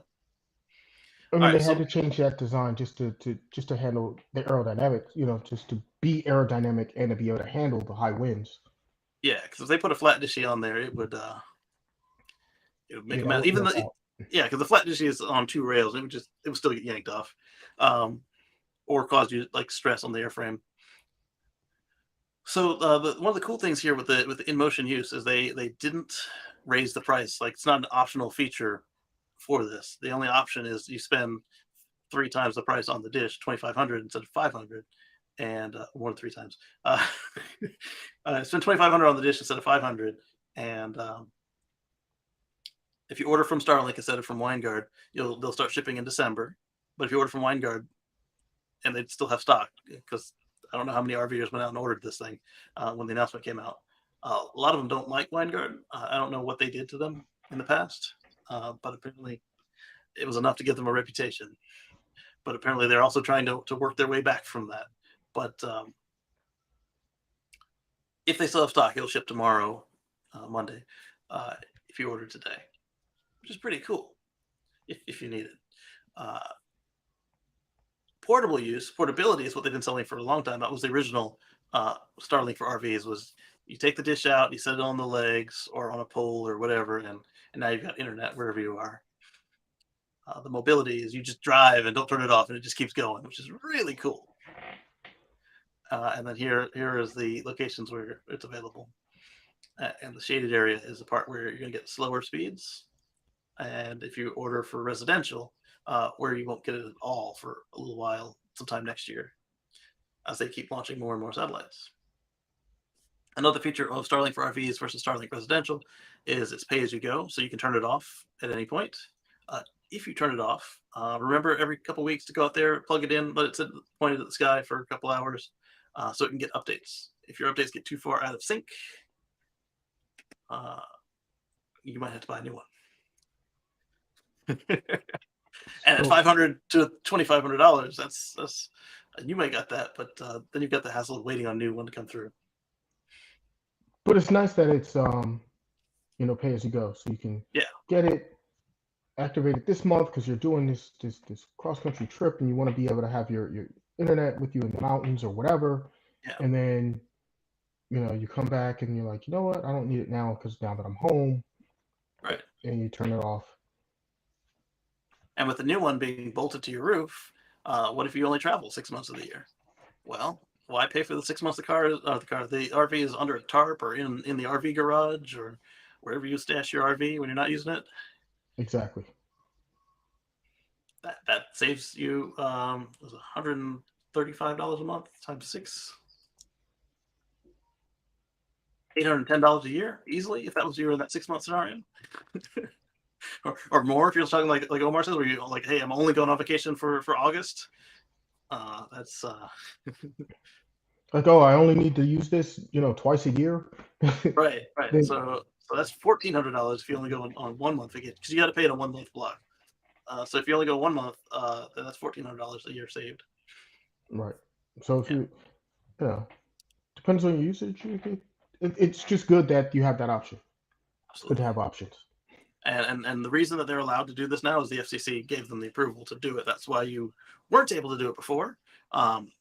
It wasn't blocked for a while, and then they started blocking it. If the dish got over 10 miles an hour, they would just kill the feed, and then when it slowed back down, it would come back on.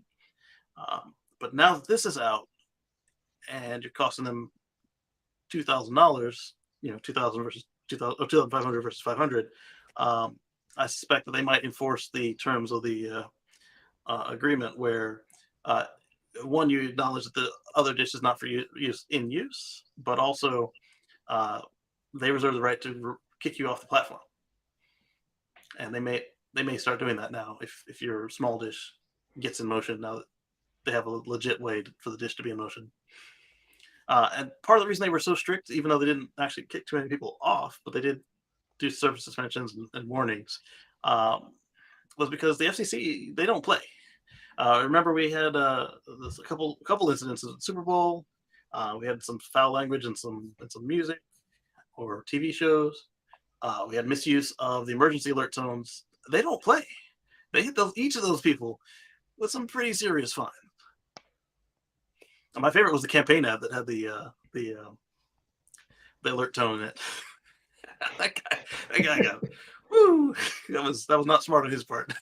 No, it wasn't. Yeah. And like as a politician, like he should know better. He didn't. Yeah, he wasted some money there. A whole lot of money. A whole lot. So that's what we got. Oh wait, no, let's go back here. We got a picture of it. For those of you that weren't here for the when I was discussing the Starlink for maritime flat, it's got kind of like an angle situation going on here, and it's just a high performance dish without the motors and the mast. Maritime is this times 2. You get 2 of these for a total of $5,000 for the hardware. It's really just two boxes, 2 kits of everything. Is the same. The theory there is that they're both active at all times. The theory there is that if the ship turns, the sails or the mast or whatever could block the one of your dishes. So you've got 2. That way, as you turn, you've still got coverage. That would kind of, if you're doing it on a cruise ship and you every time you turn left, the internet goes out, you might have some complaints. They don't care why it's not working. It's just not working. I think it's also because on a ship, you're in water. You're constantly doing all this. Yeah. So your angle is constantly changing like crazy. So right. if you have 2 of them and they're both active all the time, then whatever angle they're on, they're going to be right. One of the 2, if not both, will have some kind of signal. And if you use one of these enterprise routers, you can actually then hook up both of them at the same time and actually have them handle the dropouts without having to tell the customers, oh, when we turn left, switch to Starlink right, and when we turn left right, switch to Starlink left. You could do it that way. It's cheaper, but yeah, you just use teaming with it, and it uses. Yeah, you can load balance or do some sort of bonding, and at $5,000 per month, you can pay somebody to figure that out for you, make it a better experience for your customers, which is still cheaper than aviation. That what does aviation was? $100,000 a month, or $150,000 to buy it, and $10,000 a month. I think it was. I forget what the monthly nut was, but it was definitely 150 for the equipment. 150 for the equipment, and I thought it was at the top somewhere. Oh, it's at the top. Oh yeah, there's $12,000 to $25,000 per month. There you go. Yeah. So, but there you only get 1 dish but 2 routers. Unlike maritime, where you get 2 dishes and 2 routers. Yeah, but do you really need more than 1 dish? I mean, the only thing that could get in the way here is the tail. But if you install it where they tell you to install it, it'll be out of the way of the tail. So. Right. So the only thing that's going to get in your way is if you another flip it plane over. flies over. Yeah, another plane flies over you, or you flip it over. Do barrel roll. All right, guys, we're gonna lose the internet for a second. Hold your laptops. Actually, I don't think they certified it on any planes that can do a barrel roll safely. So I mean, we're gonna do a loop to loop. If you're on a commercial airliner and it's flying upside down, you have much bigger problems to worry about than the internet dropping out. Yeah, and it's not like you're gonna find any trees over your craft either. Yeah, you ain't worried about Wi-Fi at that point. Right. You're not gonna find any trees over the dish, and you're actually closer to the dish or to the source satellites than anybody else, because you're 40,000 feet in the air. Right. Yeah. You got anything you want to share with the group as far as stories or announcements or anything? Oh, there was one about Ford. Yeah. I'm trying to remember what they. Oh, they gave up on. They're giving up on their full complete self-driving. Them and Argo AI with Volkswagen. They decided they weren't going to do the what do you call it? The They're AI. just yeah. So Ford decided that they're just going to stick with only doing like basically up to level 3 autonomous driving. They don't want to do level 4 anymore or anything. They taking the ball and they're going home and they're saying, no, this is too hard. We're not doing this. They're gonna do enhanced autopilot, super cruise level of performance. Yes, that's about it. Awesome. So I think eventually in the future they'll probably end up just leasing that technology from Tesla or something. Yeah, Let's probably figure it so. out and lease it from them. It makes the most sense. I mean, they've already done all the work. They'll give you a warranty. And let them take the liability. They take the liability, and you don't have to put all that money on payroll. Literally, you're just paying an implementation team rather than, and maybe a call center for questions rather than a whole set of engineers to develop this thing and then all that other stuff. And then you're taking the liability on. Exactly. It's pretty cool. So it's not the I mean at first glance I was like, oh, that's terrible. Ford's just giving up and they're just but then I thought about it and I said, you know what, that's not a crazy move. It's probably a good move for them. Yeah. I mean, we've talked about it before. We think that the Tesla. I mean, Elon's even said that they're open to the customers. So we think that somebody's going to come in and buy it, and then at that point it'll be the standard, and everybody will buy it. Um, unless Ultra Cruise comes first, right? Whoever finishes this first is going to sell it to everybody else Right. that's not already almost done.